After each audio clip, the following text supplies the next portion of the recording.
right. Well, we got to get this show started. But The final episode of The Sync. for a while. In its current format, anyway. It'll probably come back at some point doing something else, but this is it. Episode 30. We're cutting it short. Yeah. Technically, it's a year, but we technically didn't make it in numbers. Yeah, I mean, we had some breaks in the middle. So, E3 wrap up. So we started it with E3. We're ending with E3. We didn't start with E3. Yeah, we did. No, we didn't.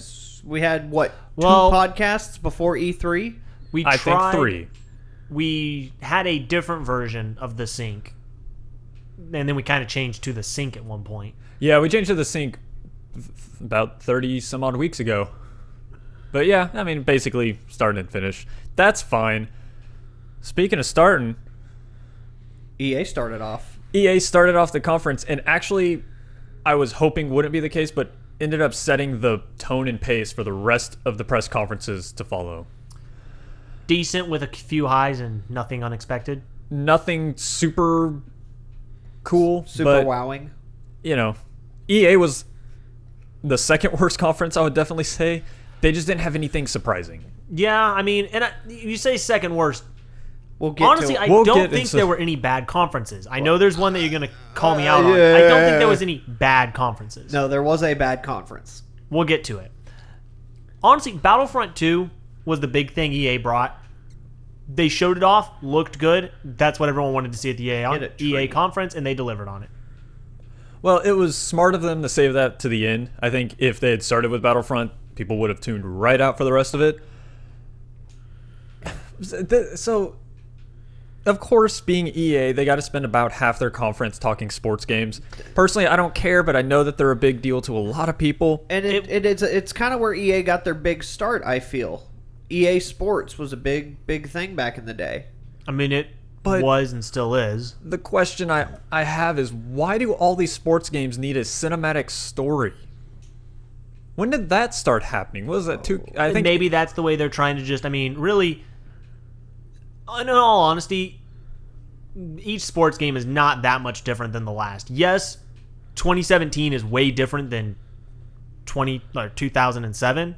But I mean, incrementing, they're small changes along the way. You're getting a game with maybe one new thing each time. Maybe this is their way of saying, this one's different than the last one. Go buy the more expensive one. You think maybe they're starting to get worried that people are seeing behind their yearly ruse? Oh, most definitely. That, I mean- yeah, sure, we can update the physics, tweak a little here, tweak a little there, but it's basically the same game It's how that you've always well- played. I'd say, and I actually want to point more into this, but how much focus did they put on the EA competitive side of the sports and how they're creating a whole E-League for their sports? Well, you say creating. E-Leagues EA and Sports has had a esports- huge esports league so for they're a while. but they're focusing on it. But I mean, look at how much traction that has and how much effort they put into it versus how big like Rocket League became, and that's just a small game that's nowhere near the budget that EA puts into their games. I mean, I think they're looking and seeing that it's like the world of esports isn't about e-soccer. It's about these other games that are nothing like real sports. So they're trying to figure out how do they market these to a community that really doesn't that's played FIFA enough times and played Madden enough times. To be fair, the world you're talking about has existed a lot longer than you think it has.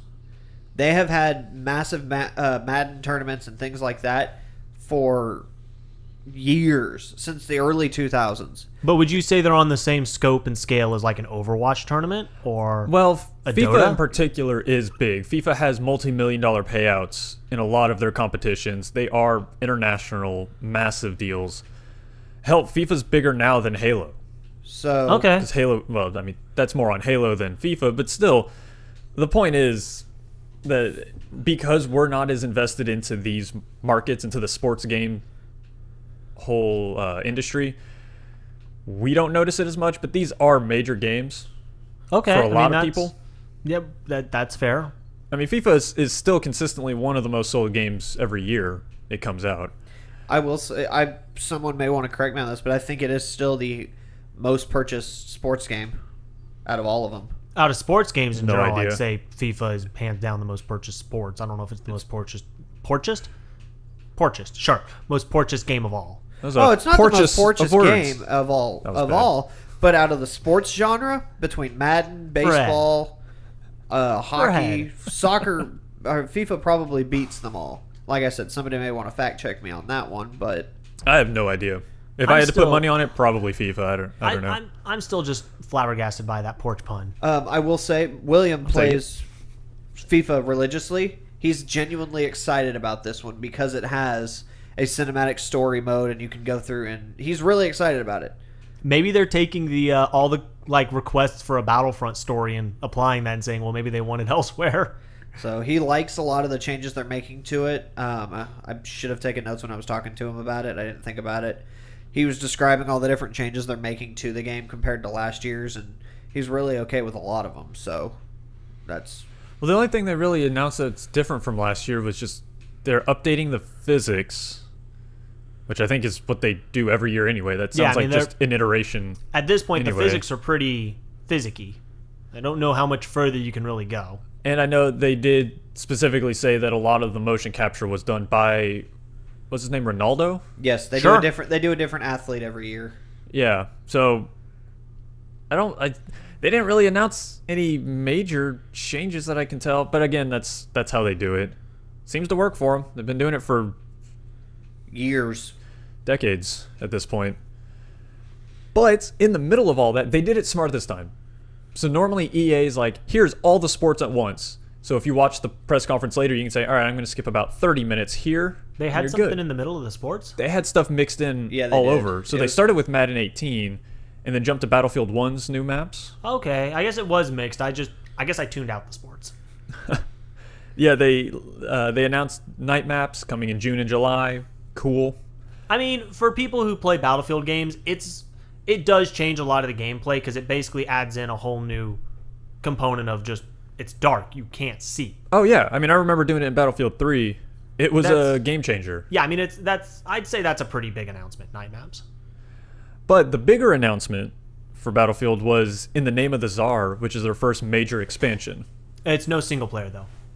Are you sure about that? They- It looked yeah. like I was watching a stream earlier today where they were interviewing some of the developers, and they flat out said it's not a single player expansion, it's multiplayer. okay. I'm very disappointed. It looked like it was adding new single player missions, and I thought, oh, They said that's amazing. something about there's codex you can pick up and unlock that tells some of the story, so I guess they're adding Grimmer cards from Destiny, but having not played Battlefield 1, I don't know if maybe that's something that's common in a way they tell story. But they mentioned that was kind of where you got the historical story. Oh, that's pretty lame though, because Battlefield 1 had a really cool way of doing campaigns with their individualized missions, but still introducing the Russian front, bringing in a lot of the interesting players on that side of things. Yeah, it'll be neat. I'm sure the people who are playing the game will like it. I think they said it's 11 new weapons. So I don't know, a bunch of new weapons. I know a bunch of new maps. More at Gamescom. yeah, I actually saw a couple things just said more later this year, which was kind of weird. There's a few things. They used to be really bad about that. It's like, check out this cool game. We're announcing it now. You get to see it in August. Fuck you. But it's not so bad anymore. Thank God. Eh. And then FIFA, they went on and did that. And then into Need for Speed. The new Need for Speed. Tell me about this, Fred. Well, when they kind of teased it, they're like, oh, don't worry, we're dropping the online requirements. We're doing some kind of co-op thing, which they didn't actually talk about at E3. So maybe Okay. I made up that announcement in my head. I'm not sure. But this is essentially Fast and Furious, the game. No, they have that already. Right, this is better than that. And with a different name. So it's like Horizon 2, the Fast and the Furious edition. No, because it's not open. Oh, it is open world. I know when I they guess, yeah, it described kind it, of is. it literally sounded like they were describing Grand Theft Auto, but you can't get out of the cars. The way that they presented it confused me heavily. It's definitely not. I mean, have you played any of the open world Need for Speed games yet? I've played Need for Speed games like Underground and all those way back in the day in Carbon. And I loved those games. It's just when you came out on stage, it was like, it's going to have heists. You play as 3 separate characters. I was like, you're doing crimes and all this stuff and robbing and you're bringing down the house and the establishment. I'm like, Well, I guess I can see where you'd make the connection. Being Need for Speed, I immediately dropped any kind of connection to something like GTA, because I know it's at the end of the day it's a racing game, even if they Right. decide to get weird with it, which they have. The 3 different characters, you can't. It doesn't look like you can switch between them freely. No, it's not a Grand Theft Auto clone. It's just the way they described it really confused me at first. Right. You know, it's actually funny you said it made it seem like GTA, sort of. Like it was inspired by GTA. It actually sounded a lot like Ghost Recon Wildlands when they first started talking about it. It was, you're out in the desert, open world, taking on the cartel. It's like, what? What is this? Isn't that the Ghost Recon game? That's essentially the Ghost Recon game, except this is the cartel in Vegas. There you go. I don't know. It looks bad. Really? You guys were so... I was listening to last week's podcast, the pre-E3 stuff. You were so excited for Need for Speed. I was excited. Yeah, I wanted to see what they were showing, and then they showed it. And I was like, oh, that's disappointing. They said ahead of time that they took a cue and wanted to make it more like a Fast and Furious type experience. So maybe they nailed it where it's not good. It's probably fun, but you have to admit it's just not good. Yeah. I mean, they tried that before with Need for Speed The Run. They tried something kind of similar to a Fast and Furious. I guess maybe they just really want to find a way to make Fast and Furious that people will buy. Our Need for Speed movie sucked, but Fast and Furious is doing well. Maybe we can bank on that. Skyler, how sad are you that there was no Knights of the Old Republic? I mean, I'm a little sad. I don't know if that'd be something they'd announce at E3. Well, I could see them announcing it at E3. I mean, yeah, there was no I mean, the only big BioShock game was Anthem. BioWare. Where? Yeah, that too. BioWare game. Yeah, which I guess we can touch a little bit once we get to Xbox, because that's where they showed it off if we're going in chronological order. Yeah, I mean, Microsoft would be the best place because that's where we saw the actual gameplay. But I brought up BioWare because I'm really sad that we didn't see anything more for Mass Effect, for Dragon Age. I think they're dropping Mass Effect Andromeda. You think? Yeah. I mean, it did not do well. I mean, they basically flat out came out before E3 and kind of said Dragon Age Inquisition and Mass Effect were both kind of thrown on the wayside to put more effort into Anthem. Yeah, I don't think they explicitly said it that way, but yeah, it's definitely clear A lot of devs that came out and kind of trash talked. It's definitely clear. In fact, when I watched the conference, it's like, oh, so that's why Mass Effect sucked. Got it. I'm okay with this. Yeah. I'm completely okay with Mass Effect sucking if this is the result. But again, they showed off most of that stuff at Microsoft's conference. Yeah. I'm a little sad that I just didn't see more from BioWare this year. That really hurt my feelings. I would have really liked to have seen Visceral's Star Wars title. And I really would have liked to see Knights of the Old Republic, but at the same time, a remake of Knights of the Old Republic or even just a re-release, I feel like they would announce that somewhere else. I feel like that's a Comic-Con announcement. Gotcha. And we do need to talk about the last thing they showed because I think There's it was not really... a lot. That was whoa. With EA? Yeah.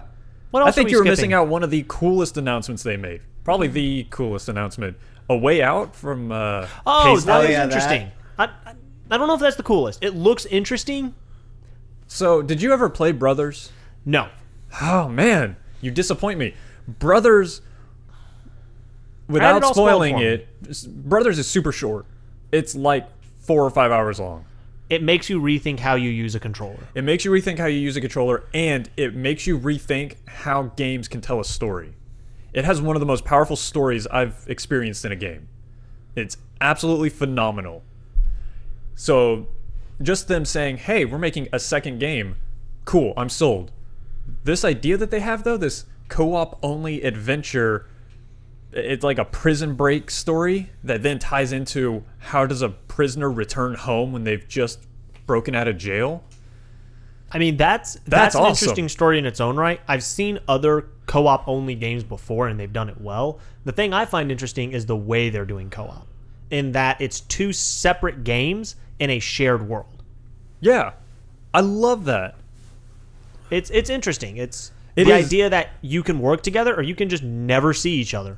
My thoughts, not a fan of the whole mandatory co-op nonsense. That makes me angry. Why does it make you angry? There's no way that they could tell that story without co-op. Yeah. Because you're doing a guide, Skyler's doing something else, and Daniel's at work. Who am I going to play with? then that's not when you play that game.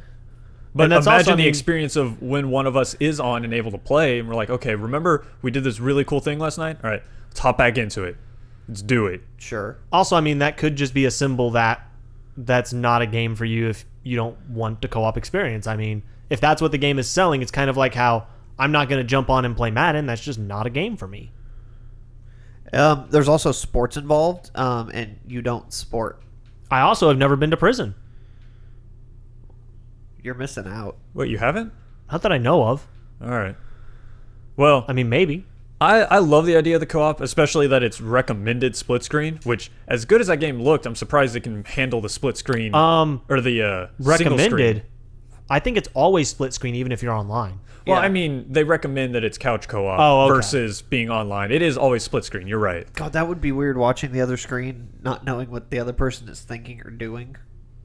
I imagine you'd have a chat headset on, and you'll still see the. Oh, you're saying if they didn't split it? Yes. Gotcha. Like if you Yeah, I don't think it would work. like if that's you how and they I were did it. playing without having chat headsets or anything. It'd definitely be very interesting game. Very interpretive. Yeah, interpretive. We'll call it that. He goes, motherfucker, we need to get out the door. You have to get this guard out of the way. This motherfucker. He's walking out something else. He's just leaving me. Yeah, but in the meantime, that guy's saying, motherfucker, I have a way for us to break out through the window, and he's staring at the goddamn guard at the door. Right? That's exactly what would happen. No, I think it looks amazing. It I looks cannot really wait to play interesting. it. It's an interesting game. And I'd say there's a lot of things that came out of this E3 that were very interesting. Not a AAA going to sell me on everything itself, but definitely something to keep an eye on. Out of EA's conference alone, A Way Out is probably my most anticipated. I mean, that even above what I guess we're going to talk about next. No, wait. There was a weird announcement that I want to talk about for about 30 seconds. A weird announcement. Well, that's kind of weird. They're bringing back NBA Live. Yeah, all of a they sudden. are. Why? The last two games were horrible, and then before that, it hadn't existed for a couple of years. Sports. What? Why? Why would they do both NBA 2K? No, that's not EA, is it? That's not EA. Okay. Maybe they're trying to take down the Empire. That is 2K. That does also mean I think it was all real teams, which means they got the licenses back for NBA. Because I think that's why they stopped originally, is they had lost the license for NBA teams to use actual teams in their game. And I guess they got it back? Sure, I don't know. I don't know. I mean, That's just, it was really weird seeing NBA Live again. I figured that was just done and gone. maybe there's a lot of things that come back from the dead, as we're learning. Yeah. Like Battlefront. Like potentially And Battlefront now 2. they have Battlefront 2. Well, you say the original was coming back to life. No, I think that was like attempted necromancy and they failed. Now they've finally gotten the Staff of Power and can bring him back. I'll allow this ritual. I just started saying words. I don't know what came out.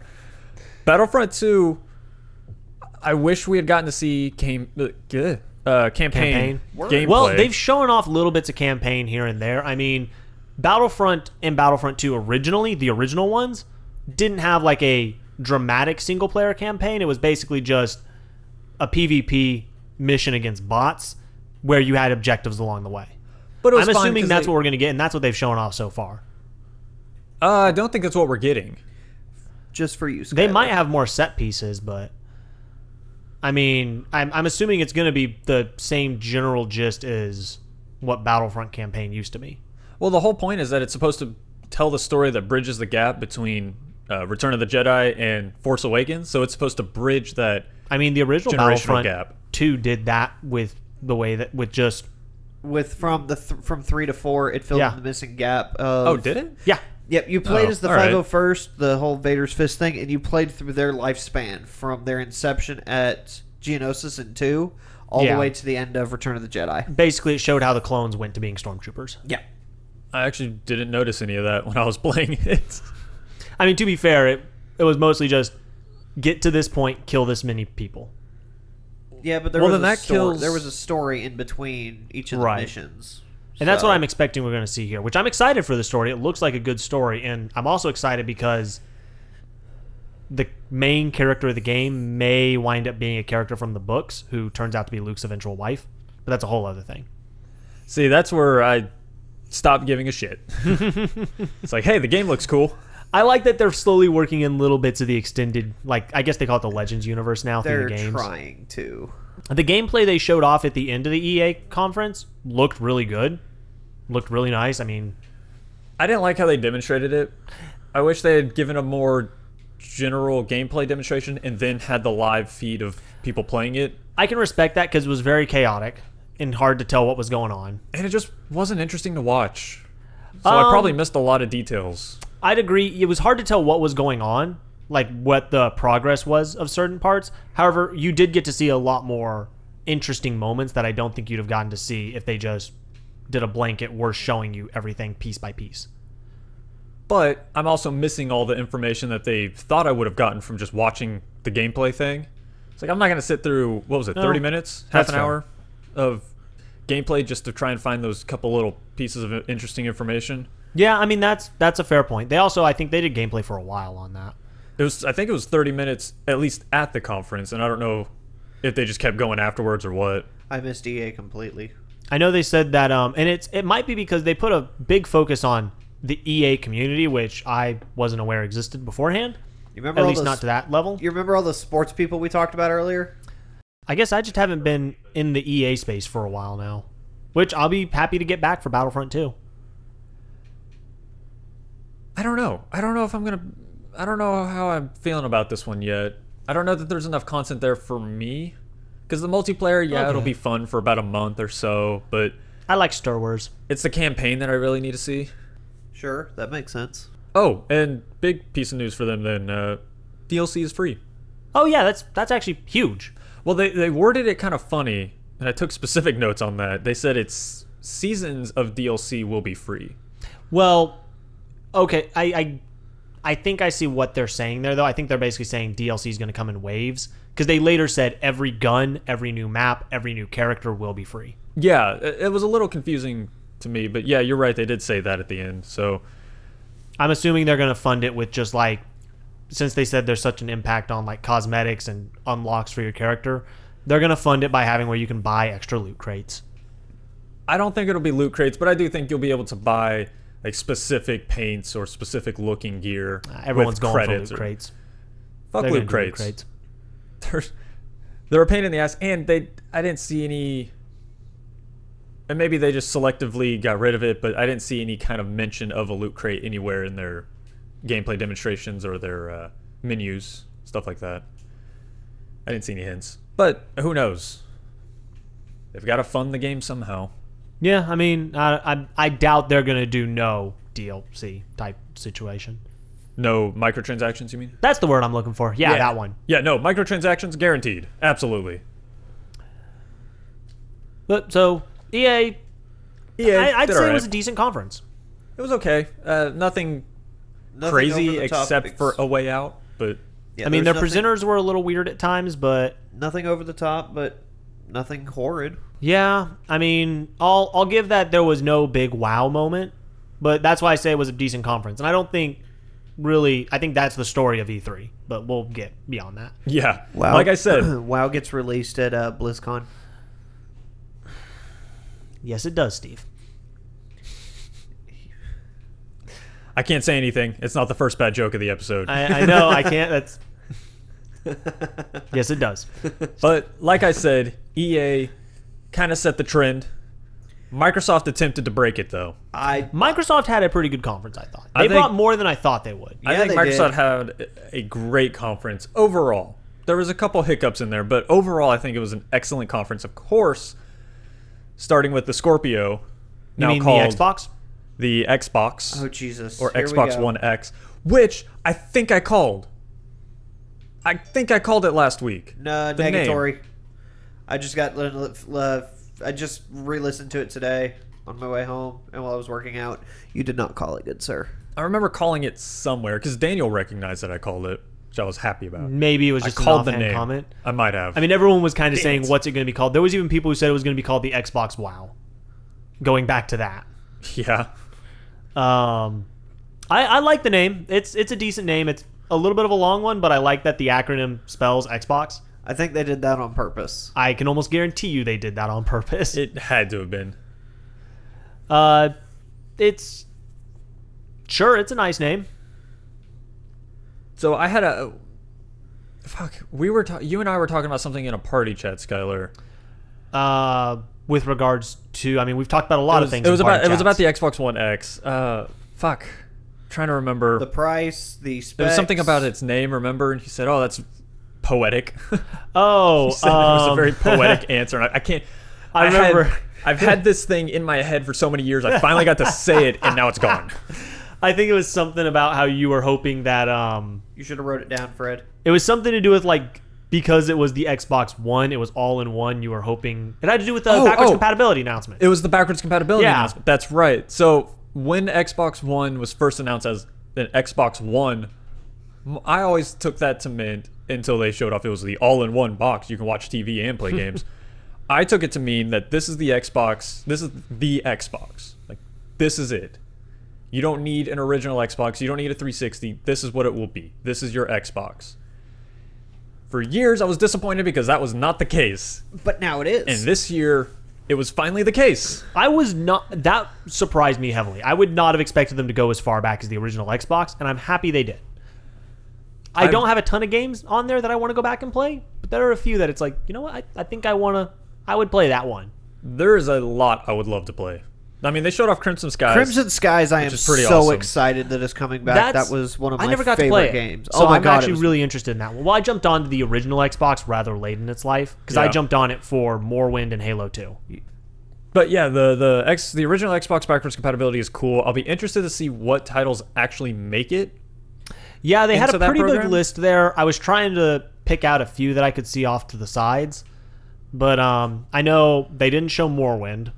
They Which makes didn't, me a but little I sad. can't imagine that not coming backwards compatible at some point. That's a big one. The only thing that I don't know if it become backwards compatible is they might just be releasing the anthology on console eventually. Maybe they that could released happen. way back when for PC. Do you think your physical copies will work like it does for 360, or do you think it's only going to be digital copies? I imagine physical will work. I mean, they're just DVDs. Or are they DVDs? Yeah, they're Yeah, they're DVDs. DVDs. Yeah, they're DVD because Xbox was a DVD player. That's right. I mean, I imagine it's going to do the same thing it does for 360. It's not running the disc. It's literally just looking and saying, "Is this disc a game? Oh, cool, it is. We're now running the digital version." Yeah. But we kind of skipped over it without actually talking about it. The Xbox One X. We already knew about the specs, so we don't have to go through that whole But he told spiel us again. 6 teraflops, Fred. That was already announced, dude. That's- You're Kelly, behind the game. I love the word teraflop. Kelly actually asked me, she's like, is that a real word? It is I was now. like, yes, it actually is. Teraflops has been a real word for a long time. But nothing's ever been strong enough, let alone strong enough for 6. God damn it. But anyway, back on the Xbox One X, we're getting there. It looks good. Super small. Cheaper than I thought it would be, to be honest. It's about where I thought it'd be. I was 500 hoping- is a good price. I was hoping 400, but yeah, 500. I mean, 500 is a good price with how much of a focus there was on it being a high-end console. My reasoning was the Elite controller was $150 for a controller when a controller is usually $50. I was expecting 60. to see, or $60. I was expecting to see like $600 or $700 console. I was afraid of a $600 price tag. I didn't think it'd get up to $700 because that's just not marketable. It's not, but they made a huge emphasis on this being like just this elite console. It looked, I like the design of it. I like that it's actually smaller than the Xbox One S. Now they said it's the smallest Xbox ever. I wonder if that includes 360 because 360 got pretty small. It was, I mean, it looked tiny when they showed it off in comparison to the Xbox S. It did look tiny, so that's awesome. To I pack would that love to have much, something that small. to have vapor cooling system and That makes to me have an nervous. internal power brick. I mean, if they have it that condensed, they'd have to have a vapor cooling system. But everything is going to look better even if you don't have 4K TV. Yeah, Which is really nice. upscales it. Yeah, it uses super sampling, which is a common thing they use in computer games.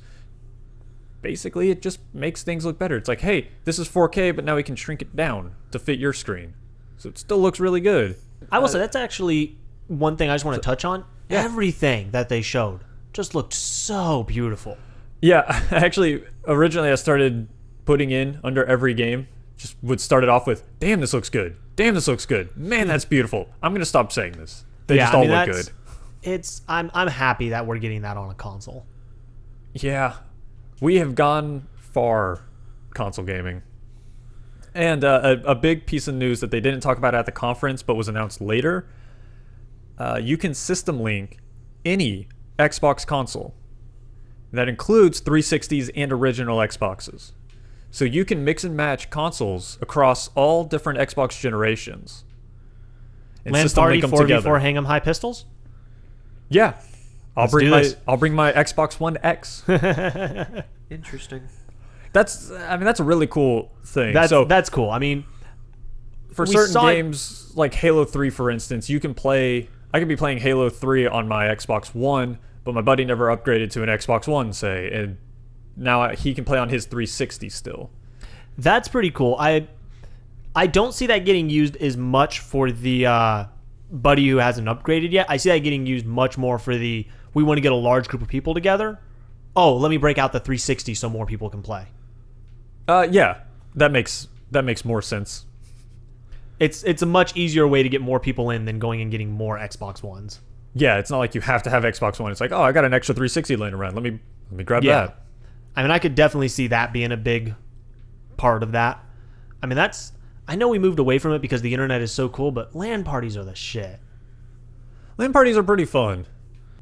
But can't have a LAN party without the games, right? That's my segue. There's too many games to go into each individual one. I'm not going to go over each one, but there are some big ones. I mean, there's Forza 7. Forza 7, oh my god. That looks incredible. I'm not a big fan of just the main numbered Forza games, just because I don't care for individual track races. I prefer open world racing like Horizon. But it looks incredible, has over 700 cars, which I think is the highest of any racing game so far. Could be wrong. That's a lot of cars. But it's a lot of cars. And is coming out this October. Looking as good as it does. Yeah, I mean, it's going to be a good launch title. Usually there's a Forza game to launch with. That's kind of a staple of Microsoft consoles. Well, we've gotten to where we get a Forza game every year. Yeah. Whether it's a Horizon or a main number franchise. But they're made by different... aren't they made by different teams? No, it's all Playground games, actually. All the same exact team, though? I know it's the same developer, but... It's probably not the same exact team, but it's the same developer. It's all Playground games. Huh, okay. I'm sure there are other developers who pipe in to help, but it's all done by Playground.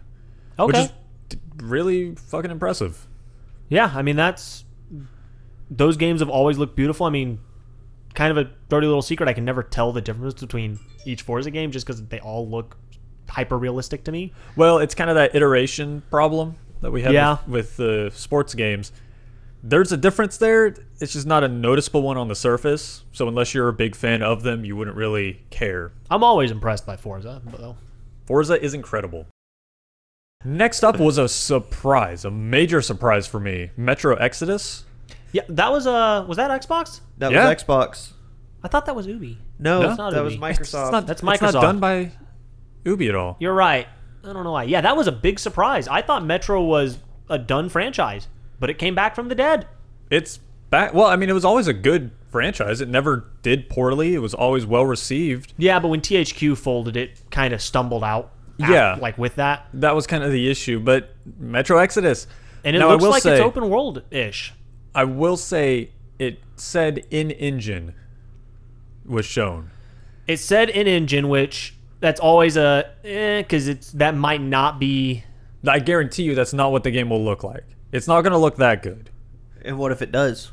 I'd be really fucking impressed, but I don't see it. There's never been an in-engine trailer that then looked that good once you actually sat down and played the game. Yeah, I mean that's kind of the issue that people have with certain trailers. Though to be fair, once you're playing the game and you're immersed in it, you also don't notice that it's not as pretty. You say that. Well, we'll talk about Ubi later. We'll talk about Ubi later. We're getting to Ubi. But yeah, it kind of looks open world, but I'm not 100% because when they look through the town, it almost looked like a linear path with just a little bit of branching. It might be that it's an open area. Yeah, which would be similar to past Metro games, which is fine. Yeah, I mean, yeah, they had somewhat open areas. I guess that's fair. Yeah, it wasn't They a are fully out of the open metro, world though. game. I like that they're no longer on a subway train. They're just on a train. They're just on a regular train, Yep. which I'm okay with. They're still on rails, though. I've never played a Metro game. Good game. They're fantastic, like almost survival horror first-person shooters. Yeah, yeah, I'd give it a survival horror, like heavy sci-fi. There's a lot of scavenging, a lot of kind of Very piecing your stuff dystopian together. environment. I'd say it's a great atmosphere game. Yeah, definitely. I mean, it's That's that's why I its kind selling of classify it as a horror game almost. It's it's spooky. Yeah, there's some spooky things that happen.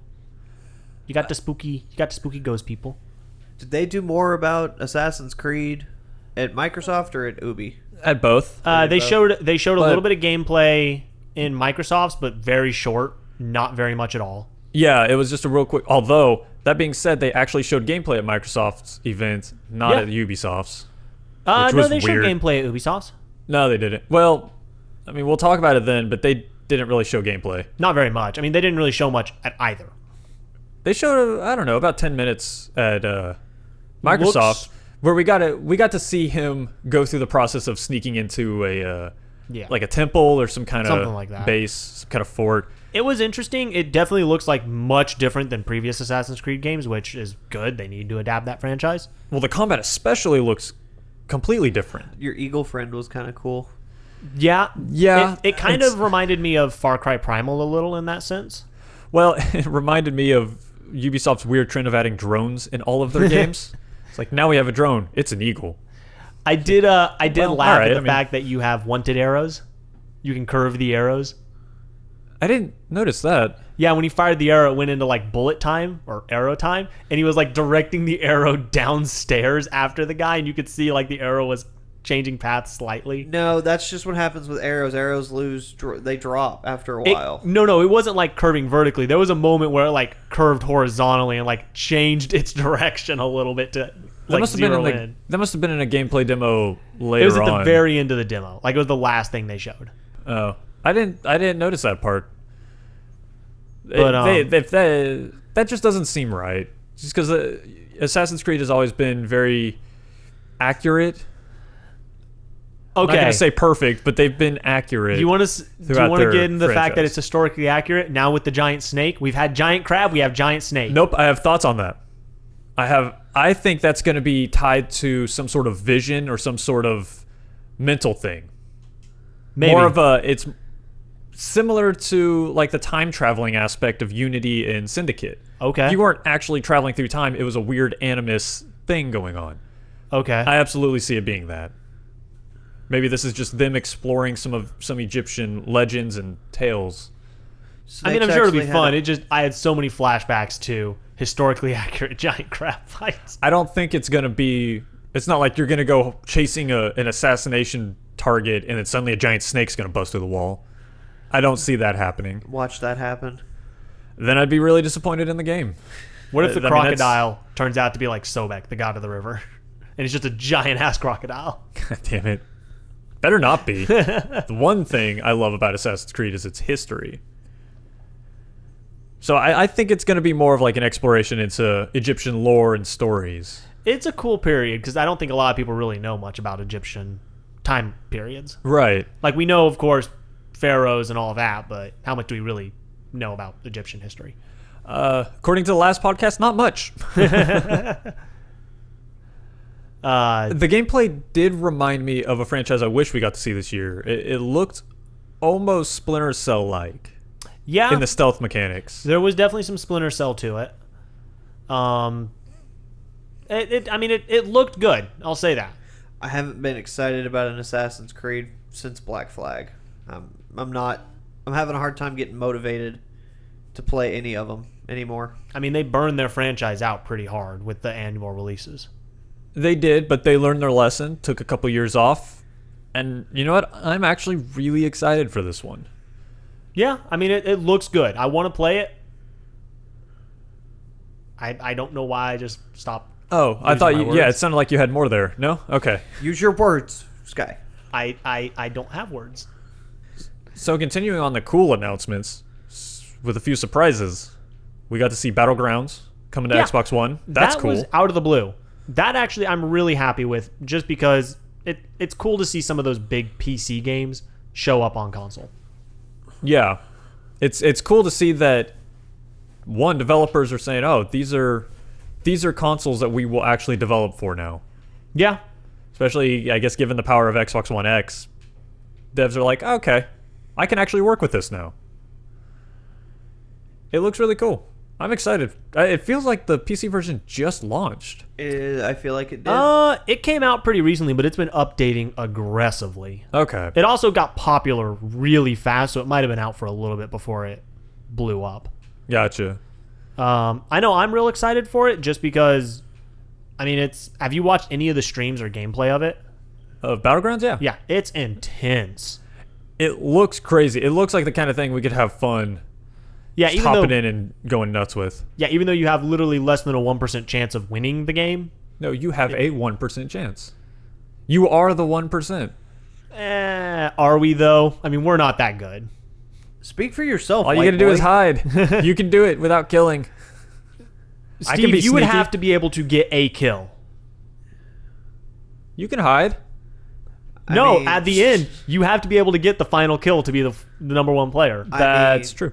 I mean, if I only have to kill one guy, then I This is why I want Battlegrounds to be on console, because I want to see this. I want to see this happen. I mean, it's coming later this year. That's going to be fun. I do like that he said they're going to iron it out on PC before they're bringing it to console, so it's not going to be like an early access, like 7 Days to Die or any of those, where it's it'll be a full release deal, is what it sounded like. Which, I mean, Ark has gotten to the point where it's a good game on console, but it took a while. Ark is officially getting a real release date, so it's going to become a real game. Well, we'll talk about that one later. That one's part of the miscellaneous. We have this segmented. I guess we do. I guess we need to actually move a little quicker. We're at an hour. Oh! So, Minecraft was big. Yeah, Minecraft had a huge announcement in it that was completely glossed over. You don't have to talk faster. It's completely lost on me. I can't see the big deal about Minecraft in 4K. Because I've played with Optifine, which is a very common PC mod, it looks beautiful. It actually changes how the lighting works in the game. So torches are essential. Instead of just being a thing that stops things from spawning, you actually need torches to see what's going on. Okay. So they become an essential light source.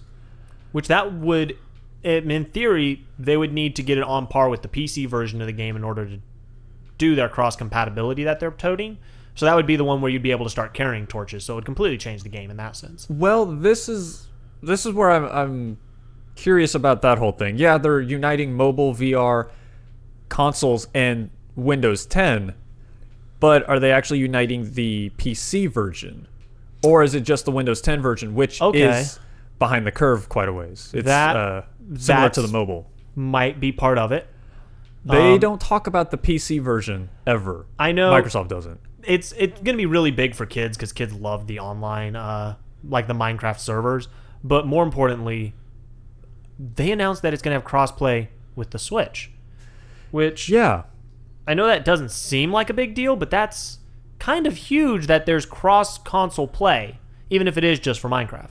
And it's not the first game to do. I mean, Rocket League's had cross-console play between Xbox and PS4 for a little while now, and PC. I thought PS4 said no.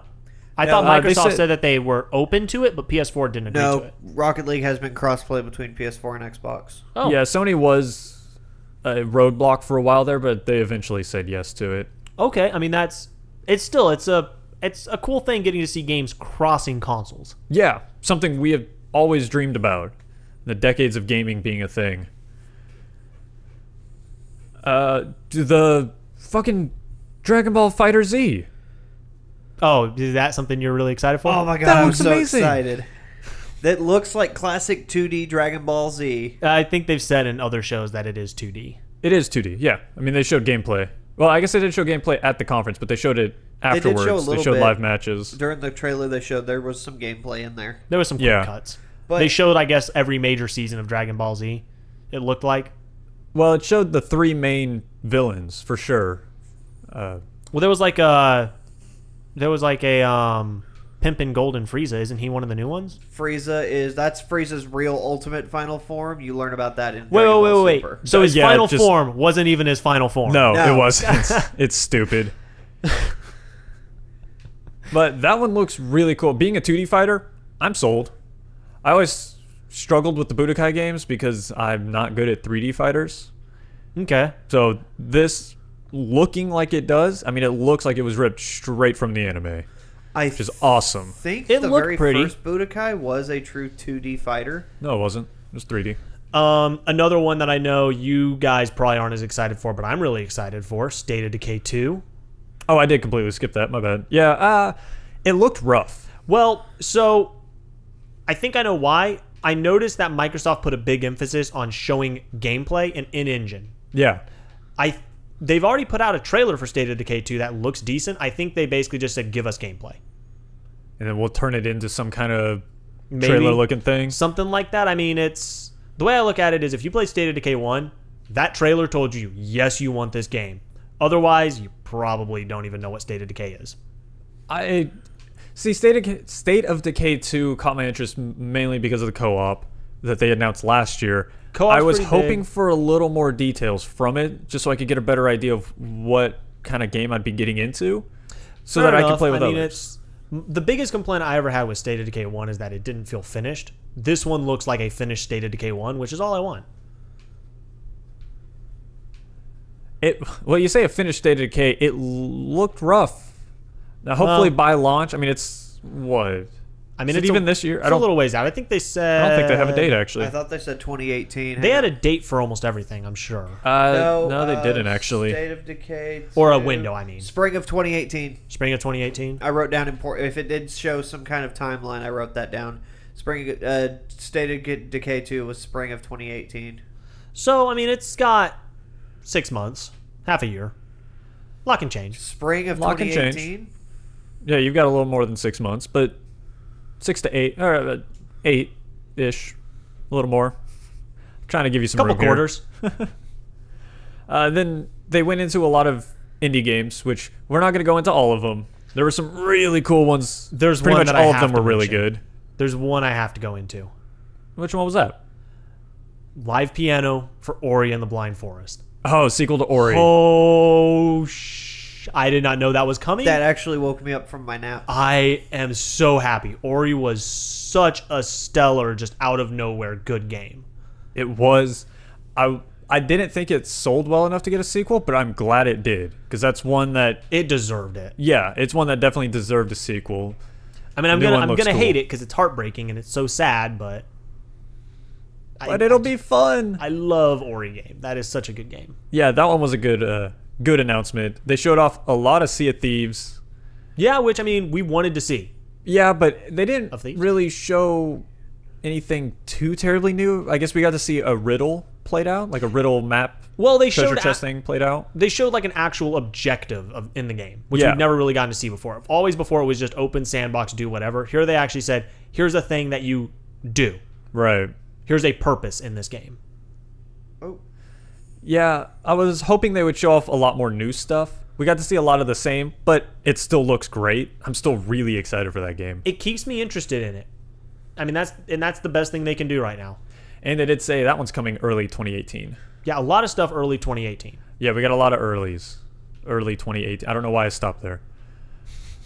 But a 2017 release that blew my mind, Cuphead, finally has a release date. I figured you'd be excited It's about that about one. damn time. I mean, that was one where I was happy to see it, but I was more so just annoyed that it took this long to get that answer. It was announced with the original, or with the first E3 with Xbox One. Was Yeah. that 2014? Yeah, it was. It was 2013 one of their maybe? original indies they showed off. It was 20, yeah. God, it's finally coming out in September. I excited? You cannot excited for wait. it? That game looks amazing. That's going to be a good one. And the other big one I think to touch on would be Anthem. Was there any others that you wanted to touch on before that? Well, they showed Crackdown 3 briefly, which is great. I wanted to see it. They didn't show a whole lot of it, sadly. Life is Strange, Before the Storm. And Crackdown 3 does have a launch date of November 7th, Oh, okay. which is pretty good. I Somehow glossed over that part. But then, yeah, Life is Strange Before the Storm, which is only 3 episodes. So I'm thinking that's not the full season 2 that they promised. I think that's kind of a tie between maybe. Intermission. Yeah, kind of like Walking Dead did. Michonne. Yeah, which I'm perfectly fine with. More Life is Strange. Absolutely going for it. Never played it. The Darwin I know it's Project kind of that caught my attention a little bit. That came out of nowhere. That was a weird presentation. That one's just another culling or another Battlegrounds or another. It's another one of those survival get dropped off in the middle of nowhere. It is and it isn't, because that's one that's. It looks like it's a Battlegrounds type survival game, but this one is more like hero classes. So it looks like it's more of a cross between a MOBA and a Hunger Games. It's game. Overwatch survival style. I guess Battle Royale is the right term. Well, I don't know if Overwatch is quite right. Again, they didn't show a whole lot, so no, we didn't get a very clear picture of what it is. They showed a guy screaming commentary of something that didn't make a lot of sense. Yeah. And so we really have no idea what we saw, just that there's a guy who's really hyped to scream about it. Right, and the character did seem to have some sort of abilities available to him. They showed like shields or going invisible or things like that. There's a guy who has a shield and there's a chick who can go invisible is pretty much what we saw. Yeah, that one I'm at least hesitant about right now. I want to see more before I can really dive into it. I mean, that's the thing, is they just didn't show us much. They didn't show us much, but what they showed us a lot of was Anthem. Yes, and that's a pleasant surprise to see. I'm excited. That might be my pick for this year, for E3 this year. I'd say yes, but they didn't show enough of it for me to say that. They didn't show enough. They showed like 10 minutes of raw gameplay. Yes, but without context. That's fine. Do you remember when they showed like 10 minutes of raw gameplay for The Division and everyone said, that looks really good, but that was really kind of weird how they showed it? That was the feeling I got with Anthem. Looked really, really good, but no context, and I'm worried that I'm going to wind up on the New York streets with nothing to do. Fair. You've got a point there. You're killing my buzz here, man. The game looks so good, and I want it to be. I'm just scared because so many things have done that to me. What I've been hearing a lot thrown around is it's basically a Destiny made by BioWare, which I kind of got that feeling, like a mix of Destiny, maybe a little Titanfall-esque with the mech suits. I got that feeling from it. I don't know if the gameplay is going to match that necessarily. They showed 4-player co-op, but is that just drop in, drop out co-op, or is it an actual co-op? Like more like a shared world deal, kind of like Destiny. Okay. Yeah, I mean, it looks cool. I love the fact that you can just fly around. The environment is beautiful. Yeah, just go anywhere, even underwater, just fighting shit, fighting giant monsters. That looks incredible. I'm excited for it, personally. I'm excited. I just want more. I want to know more before I jump in. I feel like this could be our tie-down game. When in between Destiny stuff, we could jump into Anthem and do that stuff. If it is kind of like a Destiny type game, it might just be a co-op open world game. They didn't quite give us enough on that end. And yeah, they definitely didn't give us a lot of info. It was more just what can we piece together from what they showed. It's basically the nickname I've been hearing for it, because this is really all you can pull out of it, is it's Attack on Titanfall. Attack on Titanfall. Maybe. That's the joke name I've been hearing thrown around.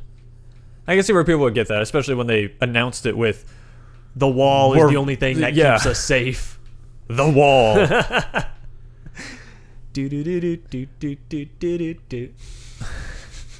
And I just got an achievement.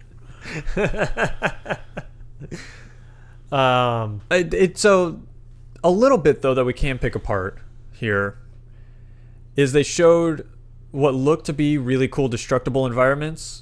They had some monster come running through, like knocking down trees and stuff.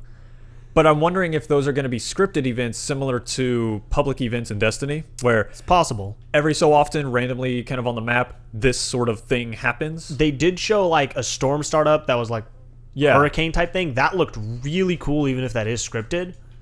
I mean, it looks like it has good set pieces, if nothing else. Yeah, and it looked like the storms weren't just, oh, a thing is happening, go fight. It looked like, hey, a thing is happening. This is going to affect you whether you want to do it or not. It almost looked like when they said the storm is happening, that it happens in a specific place and you go there. Because they even said something like, where do you think this is going to take us? Maybe, yeah. So I mean, it's the thing is we just don't know. It could be so many different things. But I do know you can fly. You can fly. And an open world game where I can fly is cool by me. Yes. That's always fun. And yeah, we skipped a lot there in Microsoft, but they had just too much to go on about. They really had a lot. Luckily, this next conference will go pretty quick. Because it was crap. Because there wasn't It was not. much. It was not what people wanted. It was a good show. It did not have any of the wow that people expected from Bethesda. Okay, I'm sorry you're saying this because you and Daniel owe me and Fred tacos. No, I completely owe you tacos. That is true. No Elder Scrolls 6 was even mentioned. Nope, and it makes me sad, and that's why I say it wasn't a bad show, but it just everyone expected something and they didn't deliver any of what people expected. Well, there's a certain expectation when someone says, "Hey, we're doing an E3 conference." Well, especially when Bethesda says they're doing an E3 conference because they've been so out of the just like amazing. No, ignore that. I mean, when they first announced that, "Hey, we have enough stuff that we're actually going to have a conference," 2 years ago, when they first announced that they were going to do an E3 conference, people were like, "Oh shit, that means you've got some really good stuff to show." So if you have a conference, there's an expectation of, all right, there's something you really want to show. With Bethesda, it felt like, hey, we just got a few announcements. We got some cool stuff coming, but nothing you don't really already know about. Nothing that we haven't previously announced or previously talked about, aside from a couple things. There's a couple of things I thought you would have been excited for in there, Fred. Well, there are. I think they thought their stance going into it is that the new Wolfenstein game would have been on par with a Fallout or Elder Scrolls announcement. If they thought that, they were kind of delusional.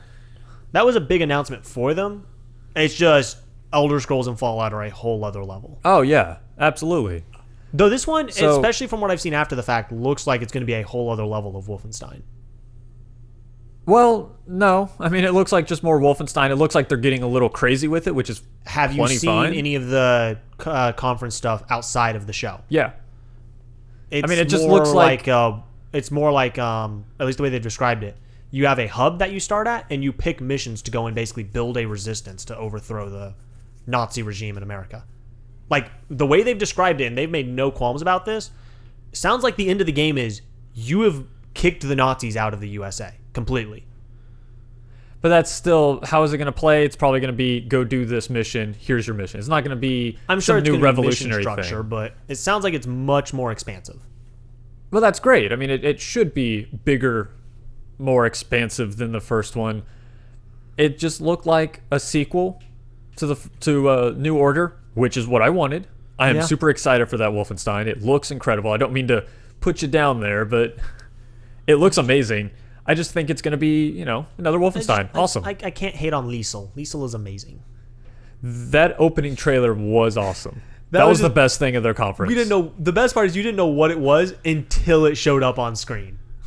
The big Rocan. I still didn't know what it was until I saw something about Nazis and I started putting it all together. Like, I think Daniel thought it was Fallout. Wolfenstein. Well, but you don't play Wolfenstein. Yeah, so that makes sense. That's why it kind of threw me. I was like, what? That's a big ass robot dog. Where are you going with this? Come on. To be fair, their whole conference with that whole "Welcome to Bethesda Land." That was amazing. The very I loved it. 1950s. That was wonderful, and all the little Easter eggs that were hidden in there for fans of their content. The fact that any Skyrim character had an arrow in the knee, or they had Thomas the Train at one point for no reason. When they were talking mods. Yeah. You say for no reason. Oh, well, yeah, okay. Because they were talking mods. Because mods. I will say that what I didn't like about their bringing up the Elder Scrolls stuff. They talked about Morrowind. They released all the information about Morrowind last year. I mean, Morrowind came out a week before E3 this year. A lot of companies do that. If a game comes out just before E3, they tend to talk about it. Usually they're in their conference. Even just a little bit. They did spend a lot of time on it, though. Which, I know Elder Scrolls Online is a big thing for them. It felt like they spent a lot of time on it. It felt like they spent a lot of time on Elder Scrolls Legends, though I guess that's getting its official launch, so... Yeah, they released an expansion pack for... It's like Daniel said, they released an expansion pack for a card game. That's not even out yet. Yeah, they arced it. Yeah, that's a weird thing. So, I just... Then they talked a little bit about VR, which they had promised last year. Haven't seen anything until now. It looks like you get to play your favorite games in VR. That's cool, I guess. It's hard to show VR on a 2D screen. Yeah. I mean, I always wonder why they do show so much of VR in conferences rather than just saying go experience it. Yeah. We got a terrible trailer for Evil Within 2 launching in It October. was not a terrible trailer. That was a pretty bad trailer. I mean, it was confusing as hell, but that's kind of the point of Evil Within is shit doesn't make sense. I mean, it's a game where literally you walk through a door, you turn around, and now there's a hallway. I guess I should clarify. I call it a terrible trailer because I don't know anything about that game. I mean, it's very I got much nothing from that. I think it told a lot, but without context from the first game, or without context from, well, I guess the first game, it doesn't make a lot of sense. Right. I think, and we saw a lot of it where the trailer should be able to speak for itself, even if you hadn't played the original. I mean, I looked at that trailer and I said, this game is a mindfuck. And that's exactly what that game is. It took me almost the entire trailer just to figure out what it was. It wasn't until they showed the couple, maybe 2 or 3 seconds of gameplay that I was like, oh, that's Evil Within. I recognize the character now. But that wasn't its launch trailer either. That's its announcement trailer. Yeah. I'm That's fine the trailer with that kind of announcement trailer because the game's not coming out this year. It's October 13th. Wait, what? Yeah, announced the date at the end of it. I thought it was next. Oh, well, never mind. Okay, yeah, that's kind of weird. It was at the end of the trailer. No, this was their chance to say, all right, we're making Evil Within 2. Here's why you should look at it. All that did for me was, what the fuck is this? That's a little weird. I mean, Evil Within 1 was not very well received, but it was an okay game. And it didn't sell well. So there's a lot of people who don't know anything about it. I didn't even know Bethesda had a thing to do with Evil Within. Yeah, it was weird. They announced a expansion for Dishonored moving on. Yes. Dishonored Moving 2, on. which looked really kind of cool because this bitch has powers. Well, it's actually not a Dishonored 2 expansion. It's a standalone release. Really? Right. Well, that's why I say it's an expansion because it's the Dishonored 2 engine. Yeah, but it's a standalone release. You don't need Dishonored 2 to play it. It looks cool. It's a prequel story starring Billy the Boat Captain. That's what I've always known her as. I don't know her actual name. I know it's Billy. I just don't know the rest of it. But Billy the Boat Captain, working with her mentor Dowd, and taking on the Stranger, apparently. Which is that'll awesome. be... Go for it. You're going to get owned. Because, well, maybe. Isn't he like an all-powerful being, though? Yeah, but this is a world where all powerful beings... They always hint at no matter how powerful you are, someone can always get you. Okay, that's the a whole good point of Dishonored is someone can always get you. So we don't ever see the Stranger in a negative role. Usually he's just that weird, mysterious guy who helps give you powers and kind of helps guide you through the events of the story. Stranger. He's the outsider, isn't he? Or outsider, yes. Thank you. So I'm very excited for that. And then they announced paid mods again, which fuck you. Which we can go back and forth on what we think that is until we know they announced paid mods. Yeah. That's all that we know. What is it? Because I remember we don't know, and they haven't said enough to really allay fears. Basically, it's you want this mod, buy it. So I mean, paid mods, got it. Okay. Yeah, I mean it's pretty straightforward, and that's all that we know. So it's not like you're missing information there. We just don't know. Got it. And there's ways that could be a good thing. There's ways that's a bad thing. They have not said anything, and they haven't said anything to alleviate any fears. So good on you, Bethesda. I think you kind of sucked it this year. Not their best conference. Kind of. They fucked up. I still think it was a good show. It was not worthy of Bethesda E3. Well, it wasn't worth the conference. It wasn't even a good show. No, it was a good show. I mean, it was a great presentation. I laughed my ass off for the entire hour. I did love the whole theme park presentation. If only they had content to fill that theme park with. Yeah, I mean, so it's like a real theme park. But at least the theme park has some rides that you're wanting to see. Yeah, there was you go to Six Flags and at least get on Superman. There was a few rides that we wanted to see there. We got to see Wolfenstein. We got to see Dishonored. It's like a real theme park. It's exciting. You go there, and then as soon as you get there, there's nothing to do. Okay. At least you admit they had nothing to show. Been trying for a while to get you to say it. So I said that it's a lackluster. It's not a bad show. On to Ubi. Ubi. Ubi. Ubi. Ubi dooby doo. Ubi dooby. Who had an interesting conference. My only problem is we only saw gameplay of Mario and Rabbids. There was a lot of trailers without gameplay. I agree. Oh, Skull and Bones. We got gameplay we did there. gameplay of Skull and Bones. Is that just the version of Sea of Thieves? What? No. Actually, Bones. I'm really Skull and Bones. I'm actually really impressed by. I'm not at all.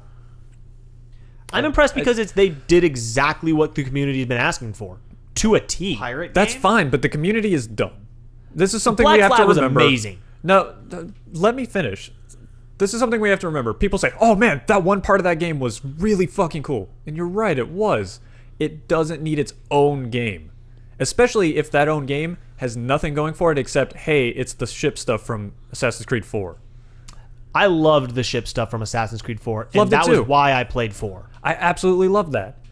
I But would if there love a game wasn't- that's just that. If there wasn't any of the other Assassin's Creed stuff going on, that boat stuff would not have lasted very long with Well, me. we also don't know how expansive stuff is surrounding what you do in Skull and Crossbones. We do know that it's a what do they call it? A shared world. It's shared multiplayer world. Yes, with PvP zones, so it's not like you're threatened 100% of the time. Right. We don't know if it's open world or if it's just you go to, kind of Destiny-esque where you just pick a place and all right, now we're here to do the things we're doing. They did say it was going to be season-based content, so similar to what they're doing with For Honor, I'm guessing. Okay. Which is basically you start off with the ships that they have now, and then over time they'll add more, add new characters, add new whatevers. It looked good. I mean, that's the thing is it's So is it an Assassin's Creed game? I mean, no, No. it's literally just they said, "Wow, people really like the boat stuff in Assassin's Creed. Let's make that a game." Okay. So And that's the problem I have with it, is it's just the boat stuff. To me, at least, that's not very interesting. It's like I need more game than just I can drive a ship. I know that's not what you say, but that's what I'm saying.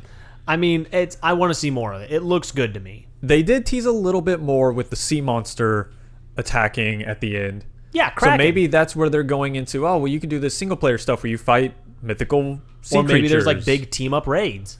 Maybe you go take down Davy Jones. I think that's pushing it, but maybe. It's a possibility.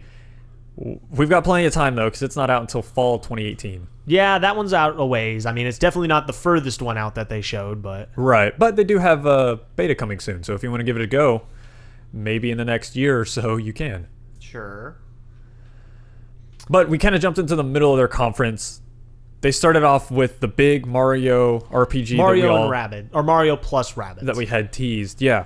So beforehand, no interest. Thought, oh, it's just going to be as silly and stupid as like the Mario and Sonic Olympic games.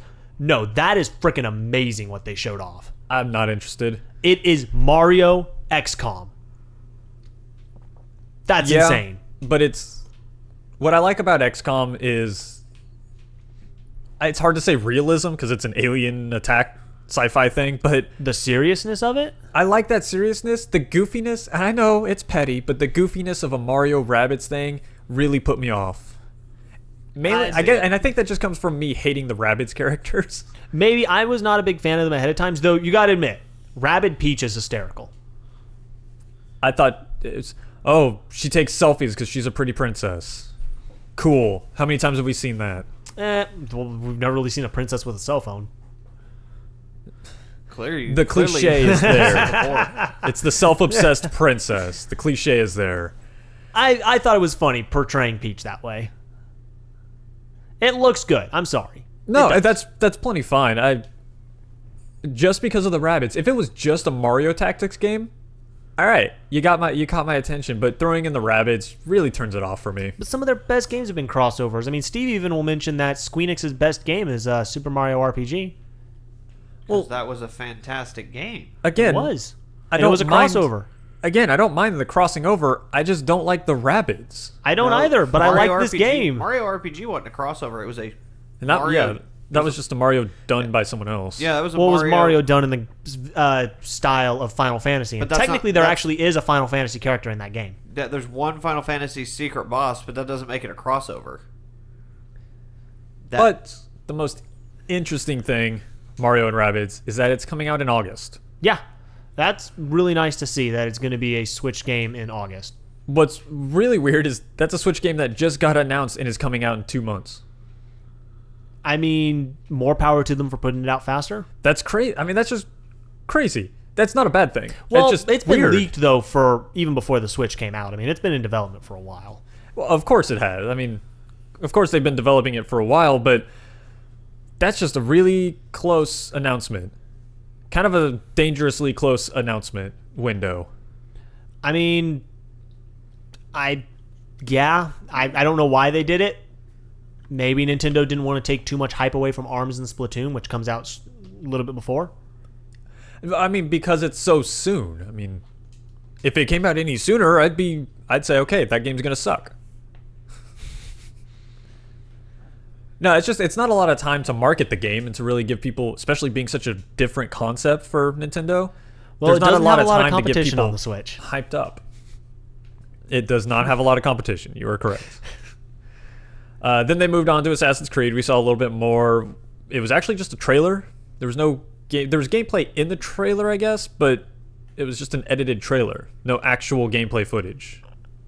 No live gameplay, I should say. I get the two. I get Xbox and Ubi's mixed up because I was dealing with other stuff at the time. But yeah, this one was just a trailer. It did show off chariots, which they hadn't shown before, and I guess they're gonna work like the carriages in Syndicate. sure, That's kind of cool, especially because the carriages were pretty fun in Syndicate. Skyler's nodding his head with a look on his face like, yeah, sure, that's true. We'll go with that. I didn't play Syndicate, so Oh, I thought you did. no, I didn't play any Assassin's Creed game Unity Forward. All right, well, never mind then. I'm sorry. They did actually show a little bit of gameplay. It was a camera feed of a screen that was out in the sun. Oh yeah, that was why. Yeah, why? Like that. That was It's like stupid. we're gonna cut to the, what do they call it, the bunker or the headquarters or something like that. Yeah, they had a name. I don't know. And they never showed it again for the entire conference. Like, oh, they're gonna keep cutting back to this, and it's like, nope. No, that was just. I know that's where they did their pre E3 show, but that was dumb. They did show 30 minutes of raw gameplay feed after the conference, just not during. Yeah. Then they moved on to The Crew 2, which I am really excited for, but Looked sadly good. it was a CG trailer. I'm not a huge racing fan, but I like flying. That's exactly what I said. See, I'm curious to see how much flying is actually going to be in the game. Looked like it was a pretty big part of it. I mean, it kind of looks like it's taking the steep approach of just do whatever, wherever. I got a very steep vibe out of it. If I can fly planes across all of the U.S., like I mentioned before, open world flying, it's kind of my jam. I'm all about that. I was happy to see they got rid of the shitty Fast and Furious-esque storyline of, oh, your brother was in jail and he got assassinated by some rival gang, and now you need to rise up through your own brother's gang for some reason. Yeah, now you're just a guy who wins every race ever. Yeah, now you're just like, you are the super best. Be awesome. I like that. That was weird. I need self-affirmation. Well, at first I was like, is that the same guy? That's the same guy. Why are they making the story that it's the same guy? Okay, whatever. It's the same See, guy. I don't. That whole. There's just no story. It's, hey, become the best racer. The Crew doesn't need Sure. a story. It's a racing game. It's just Where's open the world story cars. of Forza Horizon? Sure. You're trying to create a humongous festival.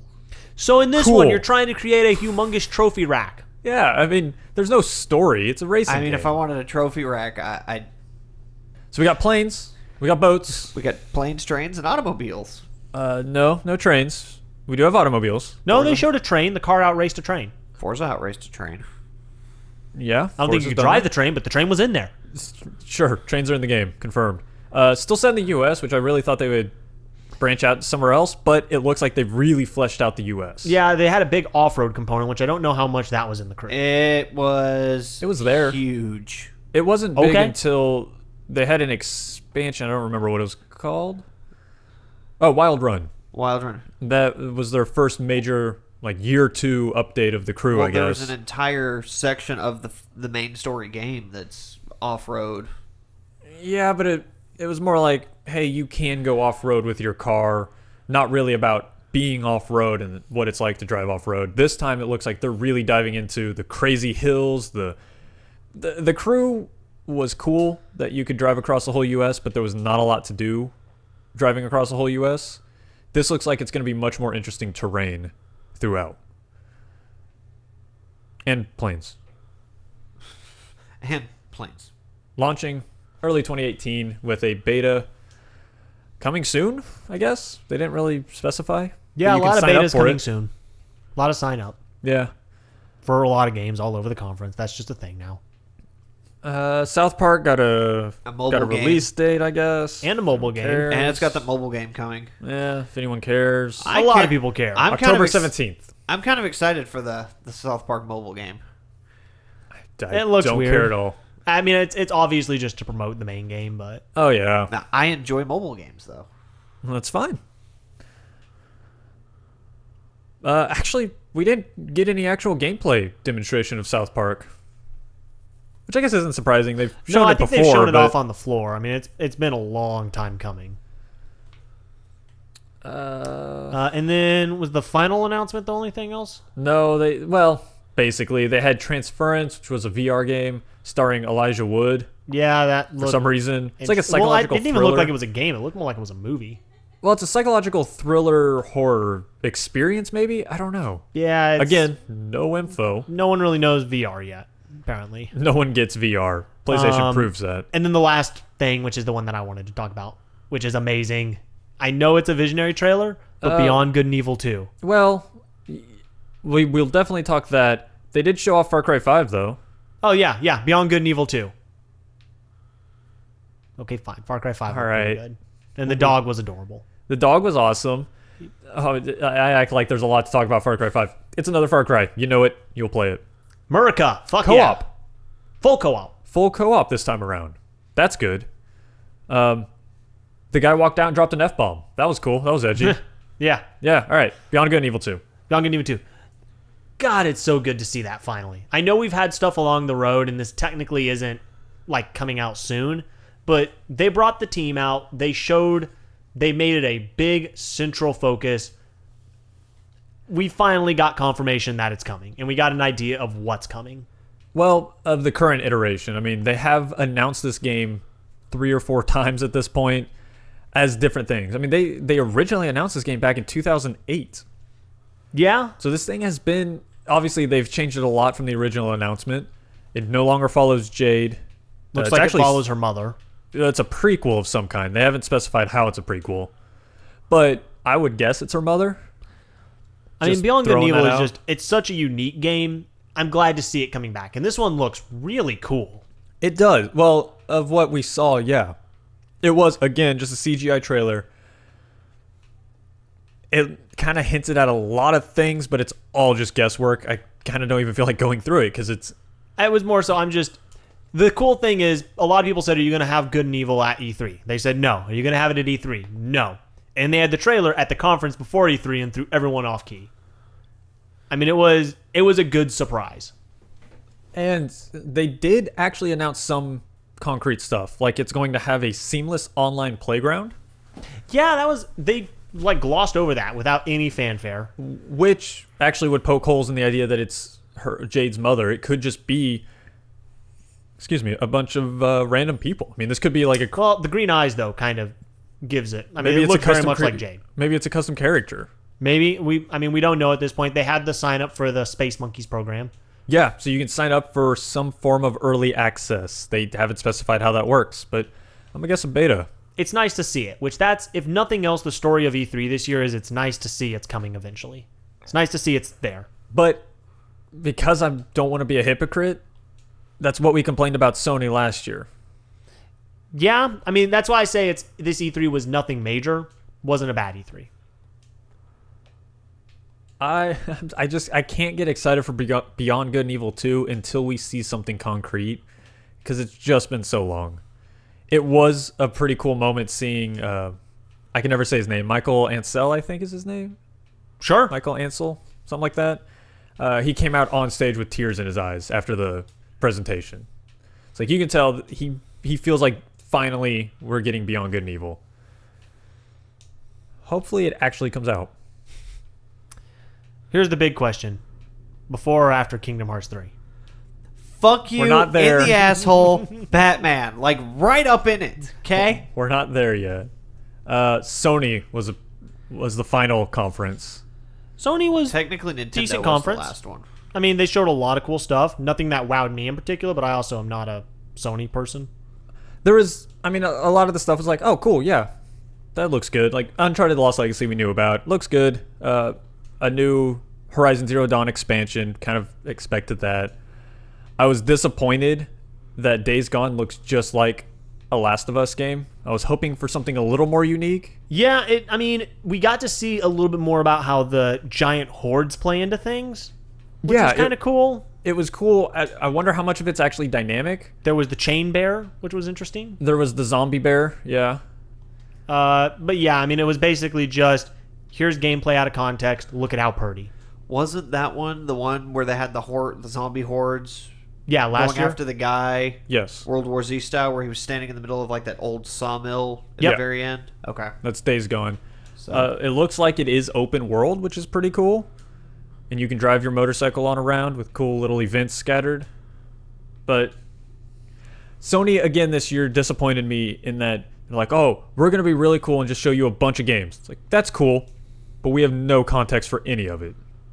So it's all pretty useless information. A lot of the information came afterwards. I know a lot of people were happy to see God of War, but it was just more, here's God of War. We did actually get to see gameplay of it, though. That was They interesting. showed gameplay last year. No, they didn't. Not Yeah. really. Yeah, they did some small. Oh, that's right. It was a it demo. was a full gameplay demo. That's right, it was. But But this gave us a very good glimpse of what we can expect. there was a very couple of different cool combat. announcements, though, through Sony. A big one, Monster Hunter World, coming off of Nintendo.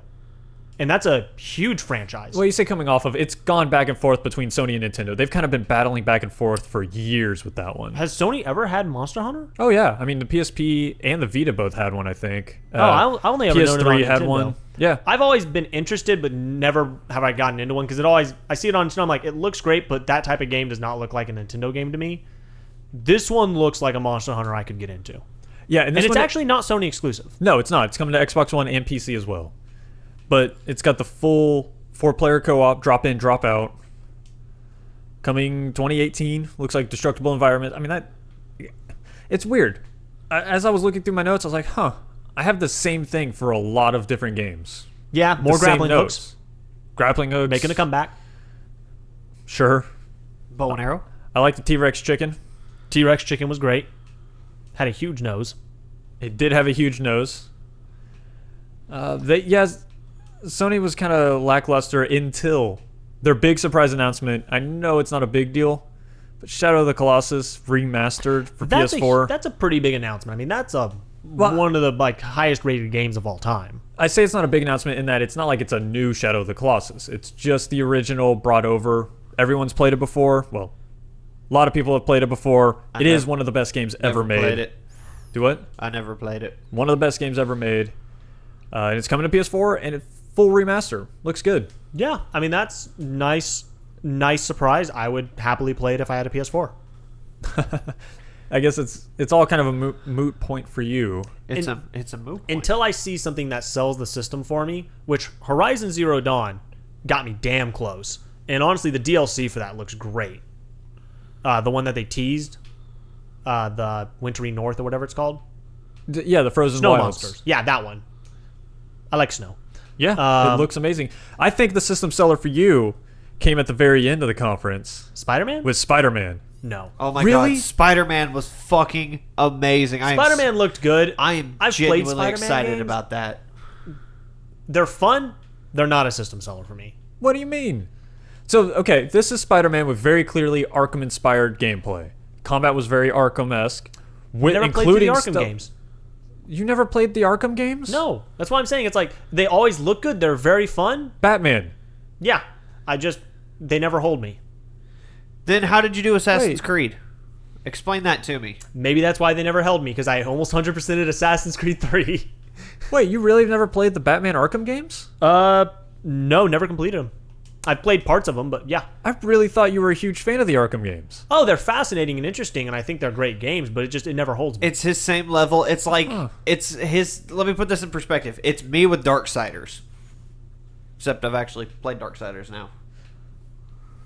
Well, no, I thought I remember talking with you a lot about I can the hold Arkham conversations about them because I know a lot about the games. They're great games, especially for the industry. games. Oh. Well, But yeah, goddamn. they never really capture me.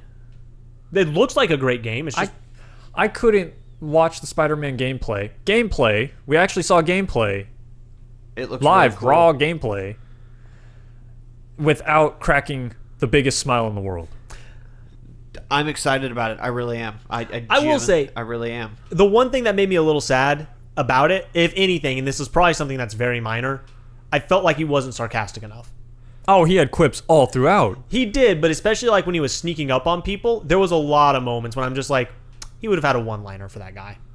Well, it would have been annoying if they had constant one-liners going. I get that, and that's why I was like, I know it's a minor thing. There was just so much stuff where I'm like, Peter Parker would have made a joke about thwipping it. I mean, he had jokes throughout. It Is this the looks flight good. to Newark? It looks good. But that's not a system seller for me. Oh, it's absolutely a system seller for me. Yeah, I will buy a that's- pro for that game. I'm genuinely excited for Spider-Man. It, Plus, I'm open also world- really excited for the new Spider-Man movie coming out. So I feel like they're doing this one right, where it's Well, they're using the hype. Yeah, they're kind of banking on the hype. This game doesn't come out until 2018. We don't even have a window. We just They're have banking on that like 2018. sequel announcement hype. No, I think they're banking on, hey, this is a fucking Spider-Man game. In the same vein as Spider-Man 2, you bitches have been asking for it for a long time. Now you get it. Here you go. And it's what I wanted. Yeah, It's exactly what I've wanted. it looks good. It very fast paced. I like that you actually, from the looks of it, you get to kind of feel like you're a superhero in this one because you kind of have the ability to do a bunch of different stuff, as opposed to just run up and punch people, as a lot of superhero games turn into. Oh, yeah. That's why I say it's very much like back the Arkham games. Arkham was the same way. You got to feel like Batman. This one, you get to feel like Spider-Man in an open world New York City. that's what I'm Web excited swinging for. and wall running. That's going to be cool. I wonder if, because this is something that's always bugged me in Spider-Man games, I wonder if they're going to have the invisible ceiling that your rope goes to, or if it actually is going to go to buildings. Well, it was showing, if you noticed in the demo, there were little dots of where you were about to shoot your next web. When he was just chasing the helicopter, though, I Yeah. thought he was just blind swinging. No, it was just like up in the top of the Oh, okay. screen, I just but you remember could see like little dots. every Spider-Man game I played as a kid growing up, they just had the invisible ceiling. Well, of course, because they couldn't. They couldn't do normally. Yeah. But I've always found that funny in Spider-Man games, trying to point out, it's like, is it actually attaching to anything? No, these are definitely attaching. But hopefully it's not Cool. like Amazing Spider-Man where it was annoyingly attaching. No, It definitely looks seemed amazing. pretty free of movement. And it's by your favorite developers.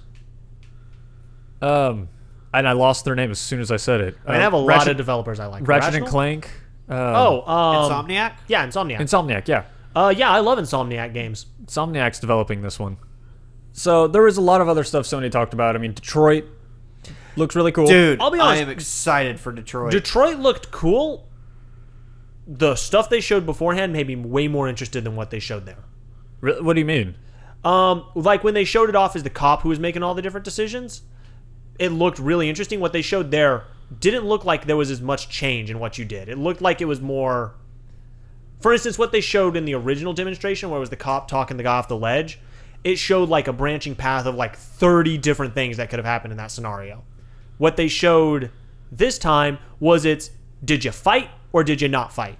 Did you fight or did you not fight? Were you good guy or bad guy? It was just two options at every point, and it was very clear. It's like good guy thing, bad guy thing. Zombie mean, bad guy. I think you missed where they zoomed out. They kind of zoomed out and you could see this whole web of different options. There They was at showed that- least 15 different options I could see. They showed that it branched, but in all of them, it's like I noticed it was pacifist branch, violent branch. I think that was more they just all to look- summarize what was going on. Yeah. Maybe, I mean, that's... The first trailer showed it better than. This looks, I mean, it's from David Cage, the guy who did Heavy Rain and Beyond, what was it, Beyond Two Souls, which was horrible, but Heavy Rain was Ellen pretty Page, cool. Willem Dafoe. They didn't make the game. They were in it. No, that's what I'm saying. Their likeness that was was in it. Beyond though. Was Ellen Page, Willem Dafoe? Yeah, they were in that Okay. game. That's Um, what I was making. I was trying to figure out which one it was. That's what I was doing. Detroit is, I mean, kind of the same idea where all of your actions, all the words you choose, everything you're doing has an impact in some way. And I think, yeah, maybe they didn't make it as clear as they should have, but knowing how their games play, it was pretty clear to me that it's like, oh, this is going to be more of the same, just with a cool Android Revolution storyline going on. Yeah, definitely looks cool. I find it interesting that they are putting it in Detroit when it very weirdly looks like it parallels a racial divide. Well, I think that was kind of intentional. I think it's really. intentional. I just find it interesting because of the times we live in. Yeah, it's kind of like Far Cry 5 going on about radical religious cults and stuff. Right. Not to get political, but it's just People, you don't usually see a game focus on such a politically hot area. but this is what I love is when other art forms you would see that. I mean, how Yeah. many films do we have? We have a Detroit film coming out that was all about rioting. Yeah, I mean it's good to see. It's just you don't usually see it. That's what I find interesting. Well, we don't ever get to see it in games, but I feel like games have gotten to a point where people feel like, oh, we can take that risk and people will still enjoy the medium. They won't, shout it down for being a video game that's promoting violence and hatred or something. Right. That's a cool thing. It is a good thing. I like it. You guys are going to make fun of me for this, but the actor that plays the main android, the one leading the revolution, he's on Grey's Anatomy, and I really like him as an actor. Cool. So- I didn't realize it was an actual actor. I thought it was just a voice actor. Nope, he is an actual real boy actor. I will say, speaking of the main guy who's like leading the android revolution, and maybe this will be part of the story, I don't know. I found it kind of funny that he liberates the androids and then says, "Follow me," and all of them go, "Sure, we'll follow you and do what you say." Liberated I mean, now. Have you never seen any kind of liberation? I know that's why I say it might actually wind up being part of the story. Is that they're being liberated into a new slavery for him? I But can see that. I thought that was really funny. The whole like, "You're free, we'll follow you." That sounds like some shit Skyler would do, though. We're going to free you now, but follow me. Okay. You're free to follow me. I don't want to follow you. Tough shit. You're not free to do that. I mean, I'm excited for Detroit. I really want to see what it's going to be like. Looks cool. I'm excited to see gameplay of it.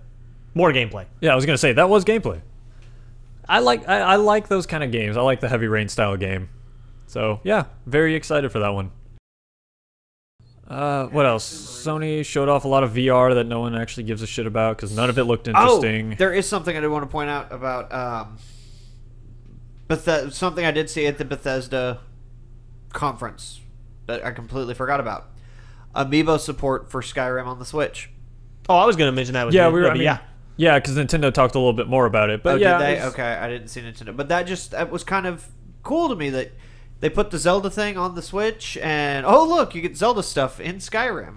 More importantly, I called it. I called why it Amiibo- was taking so long to come out on the Switch. Amiibo support. No. motion controls. Motion controls. Yeah. Damn it! Sorry. I know, it's exciting. I know that's not why you said damn it, but I'm going to pretend it is. Okay. But no, I think it's kind of cool that Amiibo support for Skyrim. That'll make it very interesting. The fact that you can run around as Link. It's nice in the absence of DLC, because I guarantee you all that stuff is already in DLC for Skyrim on the other consoles. Oh, for mods anyway. For mods, not for Or, DLC. or mods. I'm sorry, you're right. I used the wrong word. Though I will say the biggest thing that makes me excited: motion controls for Skyrim. The game has been out for a long time. That's a new thing you can put on it that makes it okay. I'll shell out money for motion controls. So there's a lot of reasons I want to get a Switch. Skyrim is not one of them. It's not a system. I'm not even going to get Skyrim on the Switch because I want to get a Switch. I'm not going to get Skyrim on the Switch because I've already put too many hours into Skyrim. I'm at the point where I'm done with it. I'm bored of it. I don't here's the want thing, though. more of it. You don't have the sweet roll addiction. People who have the sweet roll addiction, like myself and Daniel, will buy that game on everything it comes out on. If it comes out on smartphones, we'll buy it on smartphones. I've got a feeling for that glorious sweet roll. I wish Daniel was here to defend himself because I don't think he would buy this. He's done it with motion controls. He's done. Yeah, I Well, mean, okay, on PC, he's already he's done done that. everything. Everything that they showed, he's already done. So he's got the PC version, so he can do anything he wants. For And me, he knows how to do anything he wants, so maybe. I've put more time than I care to admit into Skyrim across multiple versions. It's like, I'm done with it. Skyrim Oh, I needs to hear go ya. away. I'm tired of it. It's a nice announcement. I mean, it's a good game to have as a portable game. But we'll get Sure. we'll get more into that. Or was there anything else for PlayStation? No, I was moving right into Nintendo. God Yeah. of War. Well, wait, we talked about God of War. I mean, they didn't show anything new with God of War, I feel like. They gave maybe some slight hints as to the story direction, but I feel like you knew just as much as you did from their original showing. I'm still super excited about God of War because it's got one of my favorite actors voicing Kratos now, Christopher Judge. I thought it was the same actor. No, it's a different actor. Oh, well. Christopher Judge is doing Kratos, and I am Super excited. Super hyped for it. Apparently, going Norse changes your voice. Well, they did kind of old hint at man the story Kratos. where, it's not like a different universe or something crazy's happened. He's just left Greece. And he's gone to fight the Norse gods from the sound of it. No, he hasn't. He's gone Or to he's escape. gone to live among the Norse gods. So this is what I think is interesting. Is it's a very different take on Kratos. It's not he's just the mindless killer of gods. No, it's all about him and how he actually deals with being this god slayer, with becoming a god and then losing his power and then Becoming a god again. and then I guess ending all of Greece. Anyway, and he had a son at some point. if that even is his son. Knocked up a woman. That was... But it's not just knocked up a woman and oh shit, now he's got a son. Very clearly, this was a woman that he cared about. Had a relationship with. I mean, it's telling a very different side of Kratos than we've ever gotten to see. I love that. On to Nintendo. Theirs was surprisingly, I'd say, it It was pretty loaded. was pretty loaded. I mean, it was Super a lot of short. surprises. Is that Yeah. fair to say? Yeah, a lot of games I did not expect to see. Like the one I called, and I did fucking call it. We got another Metroid Prime coming. How excited are Yes, you? that's a cool announcement. I'm excited for that. Do what? How excited are you? I'm really excited to the point I'm wanting a Switch now.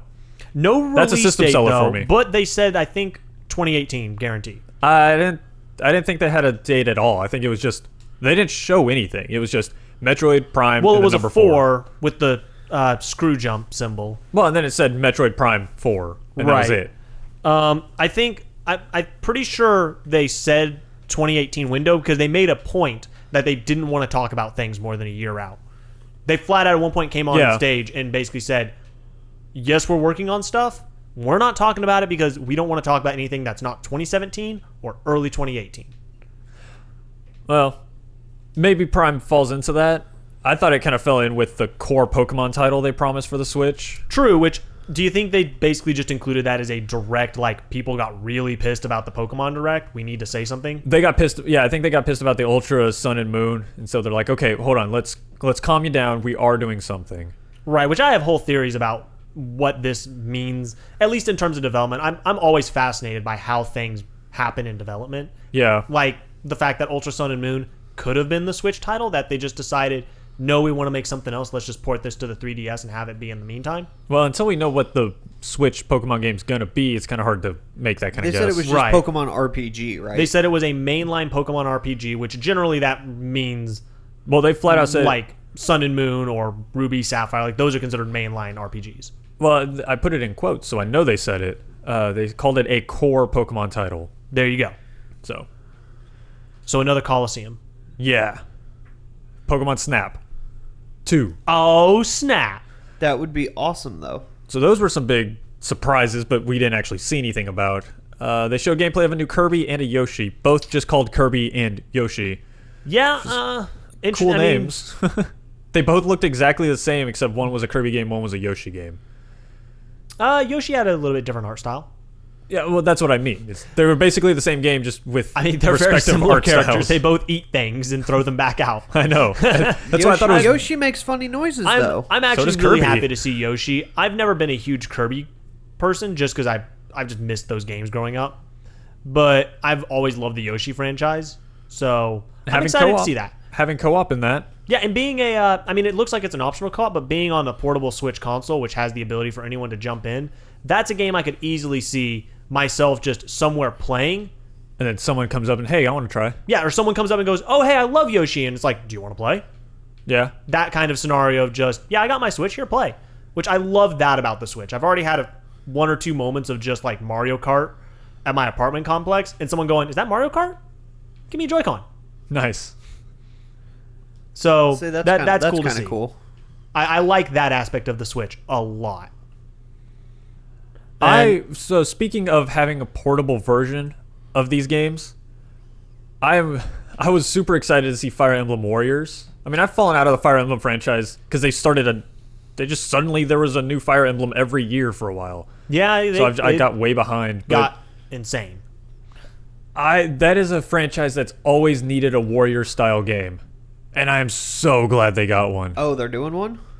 That's what they announced. Yeah. Okay, well, I didn't I watch actually Nintendo, so that's why I missed that said, announcement. I know, but that's 'cause, what I had just said. Is they had announced Fire Emblem Warriors. So is it basically just like a hack and slash version of Fire Emblem Yeah, I mean it's like Dynasty Warriors or Hyrule Warriors? Hyrule Warriors, but it's with Fire Cool. Emblem characters, which deserved it. I mean, they're all knights in shining armor. They're perfect for that kind of gameplay. Yeah, that's. I knew that they mentioned something because I came back in like right as someone said like I am Roy, blah blah blah, and I was like, oh, Fire Emblem. What did I miss? Yeah, and they're doing similar to Fire Emblem Heroes on the mobile game, where it's one new world, but it's bringing in characters from all the different universes they've So made. same thing they did with Hyrule Warriors. Oh, is that exactly what they did? Hyrule Warriors basically said, it's a Zelda game, but time breaks, so every timeline in this game now. Here's every Okay. character. oh, Jesus. Yeah, essentially the same thing, just with Fire Emblem characters. Yeah, I'm sold. That, yet again, system seller for me. Hey, Hyrule Warriors, not the best game ever made, ton of fun to play, so I will gladly play that game with you. And if it's a multiplayer or co-op in any way, Oh, it has to fuck be. Yes. Hyrule Warriors was. They didn't announce any kind of co-op or anything for this one, so hopefully it is. I know That's I keep also saying a fall Hyrule release. Warriors. They're very parallel from what I can hear. Right. Fall release for that one this Right year. before that, though, because this is what I did get to see before I had to run out and take the dog down. Xenoblade 2, we got some more stuff on, which I know no one's going to care about, but that game is super JRPG, apparently. Oh, no, I'm super excited about Xenoblade 2. Oh, I don't care. The gonna trailer be was really straight happy. up anime, though. oh, it was incredibly, like, it was more anime than Xenoblade 1 ever was. Well, no, Xenoblade 1 was pretty much like every anime you could ever think of in a game. Yeah, I was watching. I was like, man, this is some interesting dialogue. This is definitely anime. It's anime. Xenoblade 1 had some great, like, anime lines, but the thing is, and I want to see this do it in a sequel, the first game had such a amazing level of just continuous escalation to points where you constantly thought you were at the highest point they could escalate this game to. Right, and then they kept upping the ante. Right, and now Yeah. they have the ability because you're no longer stuck to a like closed world. Because the first one was you were fighting on two giant robots, basically. Right. This one is an open world. I just want to see where they go.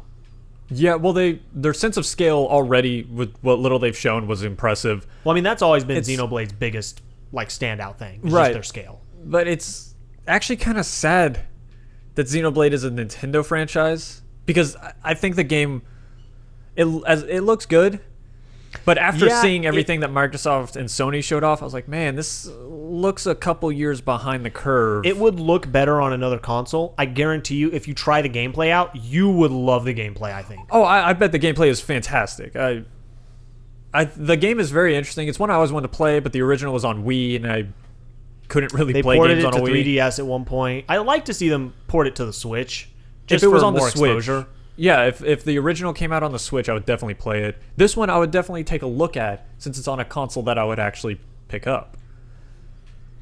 It does look cool. Holiday this year. Yeah, Kind of surprising. I don't know if I'll get to get it when it comes out, but I'm really excited for it. Yeah. It's a JRPG. It's got Steve written all over it. It's a JRPG I like. If I like it, you know it has to be a good JRPG. I mean, it's the same logic as Daniel finished a game, so I believe it. Yeah.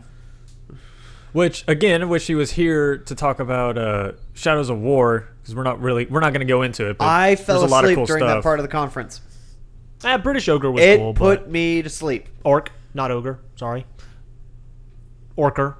I'm sorry, I know I kind of jumped ship there. I don't plan to talk about it right now, but I am a huge fan of Shadow of Mordor, so I was super excited to see more of that. Yeah, it was cool to see. It didn't. I don't know if it stood out as much against everything else, just because it was already announced. But it was definitely a cool thing to see. Yeah, Um, but back to Nintendo. Yeah. Sorry, I didn't mean to actually derail there. It just a thought that came up. speaking of portable games that are great to play with people, All the Switch games, all the Switch games, Rocket League. Rocket League. Yes. Rocket League's coming to the Switch. Yeah, holiday this year with Really? exclusive cards and accessories, and again, the best thing we talked about it before. The best thing Rocket League has done for the industry: cross-platform play. Yeah, that's. I mean, I'm just excited to see that that's happening more and more in places because that's just. If we can get to the future where we can just play with each other regardless of console, it's gonna be a great future. I can't wait to roll up on with my Warthog and stomp a Mario ass. Can you think the Warthog will be in? Oh no, wait, It's it'll be on cross, the yeah. Xbox. It's crossplay. Never mind. You probably can't unlock it on the Switch, but you will see people using it on the Switch. That's what I mean. Is I will be playing on Xbox and stomping the Switch players, and I can't wait. That's awesome. I love that Rocket League is really pushed for that, and that it's been able to do it. That is like a childhood dream of mine. Yeah, no, I'm alone in that. Cool. No, it's gonna be great. Sorry, I have something distracting. I got sick puppy, so I'm constantly having to like get updates. I'm sorry. It's all right. I'm just giving you shit. All of E3. So this is actually a little bit of a side backstory that's gonna be hilarious. My dog's been sick this past weekend. Hilarious. She waited. Literally, like, I would take her out constantly leading up to every conference. The second it started, she had to go out and took like 30 minutes before she would be done. That's why man invented the pause button. But it's live. You can pause on Twitch. I don't care. And it I want to picks see right- it live. And it picks up right where you left off. I don't care. Well, you can pause on YouTube too. You can pause any live stream. She waited. It was torture every time, too. It was like, we finally got to like Sony's conference. I'm like, no, you are going to go outside and go before the conference. 5 minutes into the conference, starts whimpering, take her downstairs. Took her 30 minutes before she was done. It's like, God damn it. That's pretty funny. Didn't do that for Nintendo, though. Thank God. Well, if she had, you would have missed the entire thing. I know. There was a couple other cool announcements. We got to see more Mario and Rabbids, just more of it. Nothing big there. It actually wasn't really more. It was just the same. I guess I get. Yeah, I There guess wasn't I'm including anything some of the because new. Nintendo showed a lot afterwards because they just led straight into their Nintendo E3 Live. That's right, yeah. The other big thing that I think they announced that was at least for me just a yay holy cow moment was their final announcement. Why can't I remember the name? They talked about Mario Odyssey. Thank you. I just had like a complete brain stroke. I was like, what am I talking about? I was going to say, I was like, what? I don't know. Yeah, Mario Odyssey. That looks so cool. That does look really cool. I like that you can become anything. Yeah, sure. Your hat is a ghost. Yeah, that's awesome. Like, I want to be a T-Rex. Yeah, I that didn't was realize. such a great misdirect. I was like, what is this? Is this Monster Hunter? And then it's like, nope, there's the hat. Oh my God, I love this. I never knew I wanted to be a T-Rex in a Mario game until now. I never knew that I wanted to be a Bullet Bill until now. See, that actually didn't, like, yeah, cool, I can fly around. Open world flying. Again, into it. But I could be a fucking T-Rex in a Mario game. Yeah. Oh, That I'm there's a sold lot on. of cool stuff. They showed off a bunch of new. They doubled down on everyone loving the New Donk City, puns. Yeah, the stupid. So they doubled down. They have Cranky Avenue and all sorts of stuff. Yeah. Candy Lane, which is hilarious. So they introduced the prehistoric world, and Yes. they introduced like a 30s black and white era. Bunch of just kinda like thing. really fast-paced show off things real fast. Yeah. I loved the fact, and this sets the stage for it perfectly, that the entire thing was set to like a 30s or 40s like Broadway stage show soundtrack. Which That was, was amazing. I mean, did you listen to the lyrics of that song? Yeah, it's like it's all about the game. Yeah, it's like come Awesome. get some coins and jump with me. It's like wait, what? Yeah, it was very show tunes, showgirl style Oh, it was great. That music. It was awesome. which sets the whole like they have the ghost top hats and the white suits. It's like oh my God, yes, this is absurd and I love it. That yet another reason why I want to Switch now. It is really cool looking. Odyssey looked good. This just set it apart as like yes, this Yeah. is the zany Mario I want. I haven't been excited for a Mario game in so many years. They also showed off you can customize Mario now. Did you see Senor Mario with the sombrero yeah, and yeah. the poncho and everything? It looks cool and has a final release date of October 27th. Yes, which is very nice. Very, very nice. I'm glad to see that that's coming out so soon. Yep. And then they didn't announce it in the conference, but they announced it immediately afterwards. They have a second Metroid game. Yeah, 2D one. Is it a remake of the first one, or is it just a revival of the 2D franchise? As far as I can tell, it's just a revival. It's Metroid Samus Returns for the 3DS. It is a 2D, just like the originals. It looks like it has much more complex combat, so introducing a little bit of the Prime combat, I'm guessing, or a little bit of the complexities from Prime. And they teased Ripley at the very end. That was a surprise announcement that I didn't expect.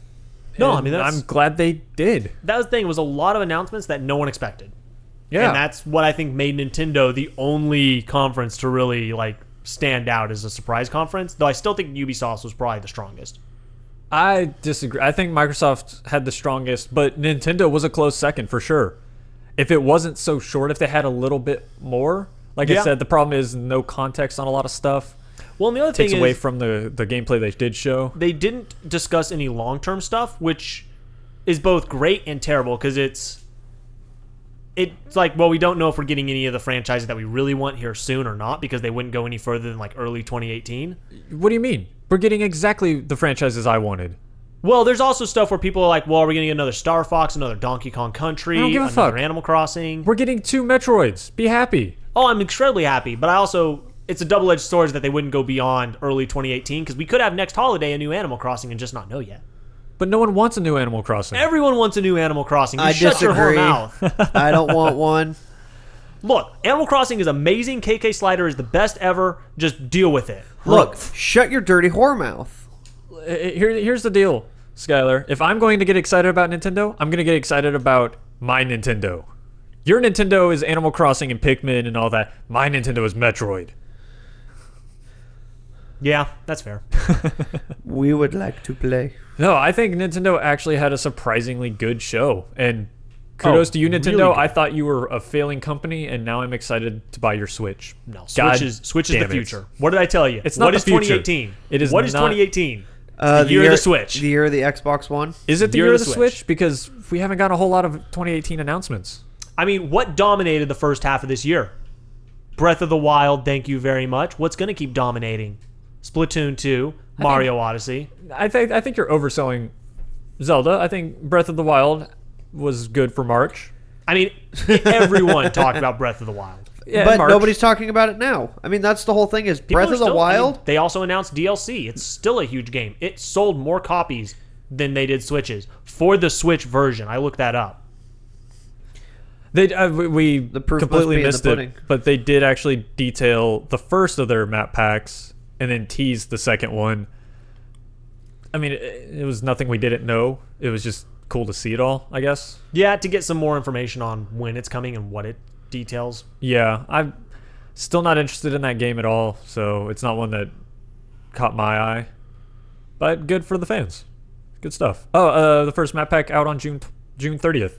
Yeah, Really? so- That's So, soon. Yeah. Yeah, they said early summer. I think they even said June when they first announced the expansion. Wasn't Pass. this one the one that had the hero mode and Has hero mode and it has the they don't call it the Pit of 100 Trials this time. They call it Trial of the Sword. Trial of the Sword, and it's basically a challenge horde mode type thing. It's like a which still series looks of cool. challenges. Yeah, it still looks good. I mean, it's basically the Pit of 100 Trials, just not in a pit. Which I'm always excited to see. It's a favorite challenge for fans. I like that the DLC looks like it might actually, the story DLC, it looks like it might actually be like a standalone story in the main game. The Champion's Ballad? Yeah, I don't know if that's going to be like we get to go learn more about Before the Fall or anything, or Well, no, I mean, it's too early to say what it's going to be about. Other than that, it focuses on the 4 champions from the story. yeah, that's about all that they announced on it. Oh, and apparently it has something to do with Cass, the best character in Breath of the Wild. So And they're going to have amiibos tied to it. yes, but they didn't announce They're a Cass announcing, amiibo. they announced 4 new Zelda amiibos. Though I don't really like amiibo, so I guess that's moot. it's a moo point. But yeah, Nintendo had a surprisingly strong showing. It's been a while since they've done that. I mean, I'm telling you, they're coming back. So you're the Switch. I wouldn't put. I think you're counting your chickens before they hatch, there, partner. My chickens are hatched. They're growing up, and they're going to go to market for a great price. So E3 was kind of a mixed bag. A lot of weird stuff this year. What about all the miscellaneous stuff? Oh, that's right. There was, was a few- There's something big that I want to talk about. There's at least damn one it. that I really want to talk about, but that's because I'm really excited for it. all right, well, someone go. Kingdom Hearts got a fucking trailer. And that's not what I want to talk about. No, but fuck you. I hope you shut the hell up, your whore mouth. I'm sorry, Steve. I couldn't pass that one up. Kingdom Hearts got a new trailer. It showed off a little bit of the Olympus Coliseum and how that whole battle system is going to work. From what it looks like, they're taking the drive forms that were in 2, and they're changing them a little bit per world. So I'm interested to see how that's going to go. We also got details of minor story stuff, what everybody is kind of looking for now. We're looking for this black box that was discovered in one of the spin-off stories. The 2.8 back cover It was one of the spin-off stories from the mobile game that just came out not too long ago. You say we got Okay. some story stuff. All of what you just said made absolutely no sense to me. Because you don't know anything about the story. Exactly. But we got for those of us who know the story and the storyline, we got story details. We got to see kind of what's going on. We got to see some new drive form ability, so to speak, and we got to see a lot of the new combat. So we got full gameplay and all that kind of stuff. So I'm really excited now. The only thing we need is a fucking release date. It is weird. I mean, they've shown a lot of gameplay at this point, surprisingly, for not having even a release window. Yeah, they don't. We haven't gotten a year or anything. No, And they did say they're going to show more at another conference. You'll get another trailer. D23, They said, D23 look out for our next trailer. Yeah, was- D23 next month. July 15th. Yeah. Yeah. New world and new trailer. So You think that one's going to have a time frame on the next trailer? Well, as of right now, the worlds that have been confirmed for Kingdom Hearts 3 are Tangled, Big Hero 6, and Olympus Coliseum, and then Traverse Town. It's going to happen eventually, Steve. I just love ragging on you. Everybody. Oh, you don't understand. Everybody loves ragging Look, on do you know Kingdom how Hearts. long I've had to listen to people rag on me about Half-Life 3? It's no such How thing. many years has it been since Half-Life 2? It's no such thing. But see, here's the difference between 2000 Half-Life 3. That long. Here's the difference between Half-Life 3 and Kingdom Hearts 3. We know Kingdom Hearts 3 is it's in development. No questions asked. We have tangible proof that it's being worked on. We had that for Half-Life 3 at one point in time. There's no proof in the pudding. There's no pudding. It existed Right. for He's a saying while. that Kingdom Hearts 3 is where Half-Life 3 was, 5 years ago. Yeah. It's where Half-Life 3 was oh, yeah. It looks like it's going a to come decade out. into the wait. But they're still not saying when. How long and has then it eventually been since it disappears. the last Kingdom Hearts game? The actual last Kingdom Hearts game, not one of the little small ones? Well, 2 was 2004. So you've reached wanna the say? 13-point mark? Whoa. You got 2 more years before you're entering the dangerous Half-Life territory. The last full Kingdom Hearts game to come out was Dream Drop back in 2012. Okay, so 5 years. So Dream you're at drop. the beginning. You're at the beginning of the Half-Life drop, but they've come out with very short, just demo type games.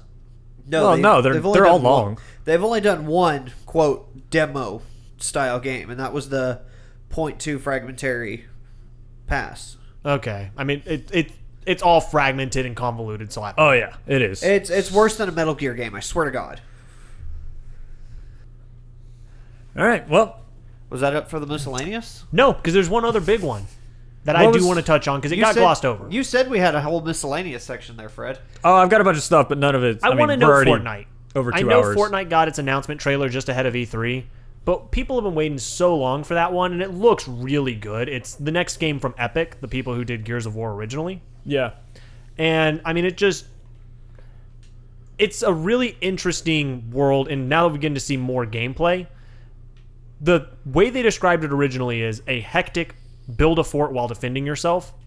That is exactly what I've seen. In 30 minutes of gameplay, everyone I've seen playing it has built just these random, impressive, amazing forts just trying to hold back hordes desperately. It looks awesome. It sounds interesting, especially since it'll be a free-to-play game.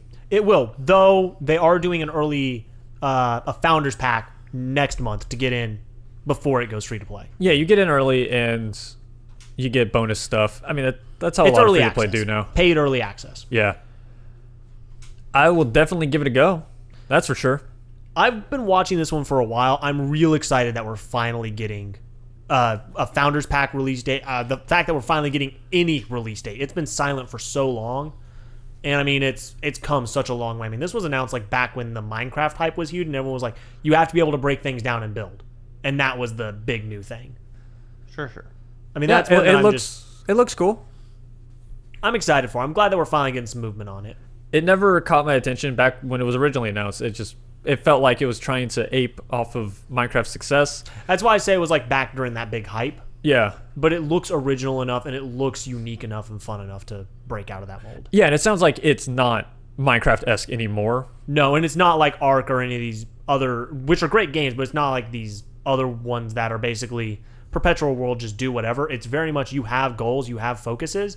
So it's get in there, break down, and build with a mission. Right. And it looks really cool, the stuff that winds up coming out of it. I'll definitely give it a shot, especially being free to play. There's no reason not to try it. Sure. Yeah. I'll definitely give it a go. That's all I got. All right. Until next E3. It's a big summary. E3 was weird. You owe me tacos. I'm good. A taco. They owe each of us a taco. That's what the board says. Yeah. There will be tacos. But to be fair, you can't just eat one taco. Well, then you have to buy the rest. Then we got to buy the rest. That's fair. That's fine. All right. That was E3 2017, and that wraps up the sync. At least for now. I'm sure we're going to work on this, make it something a little different. But it's not going to be a weekly show anymore. No, we're going to rework it, but just, I guess stay tuned and we'll sync you back up with it. I really want to dump this water bottle on Skyler's head. Come on, that was a good one. That was all right. We'll end it with your bad joke. I got to get one last one in.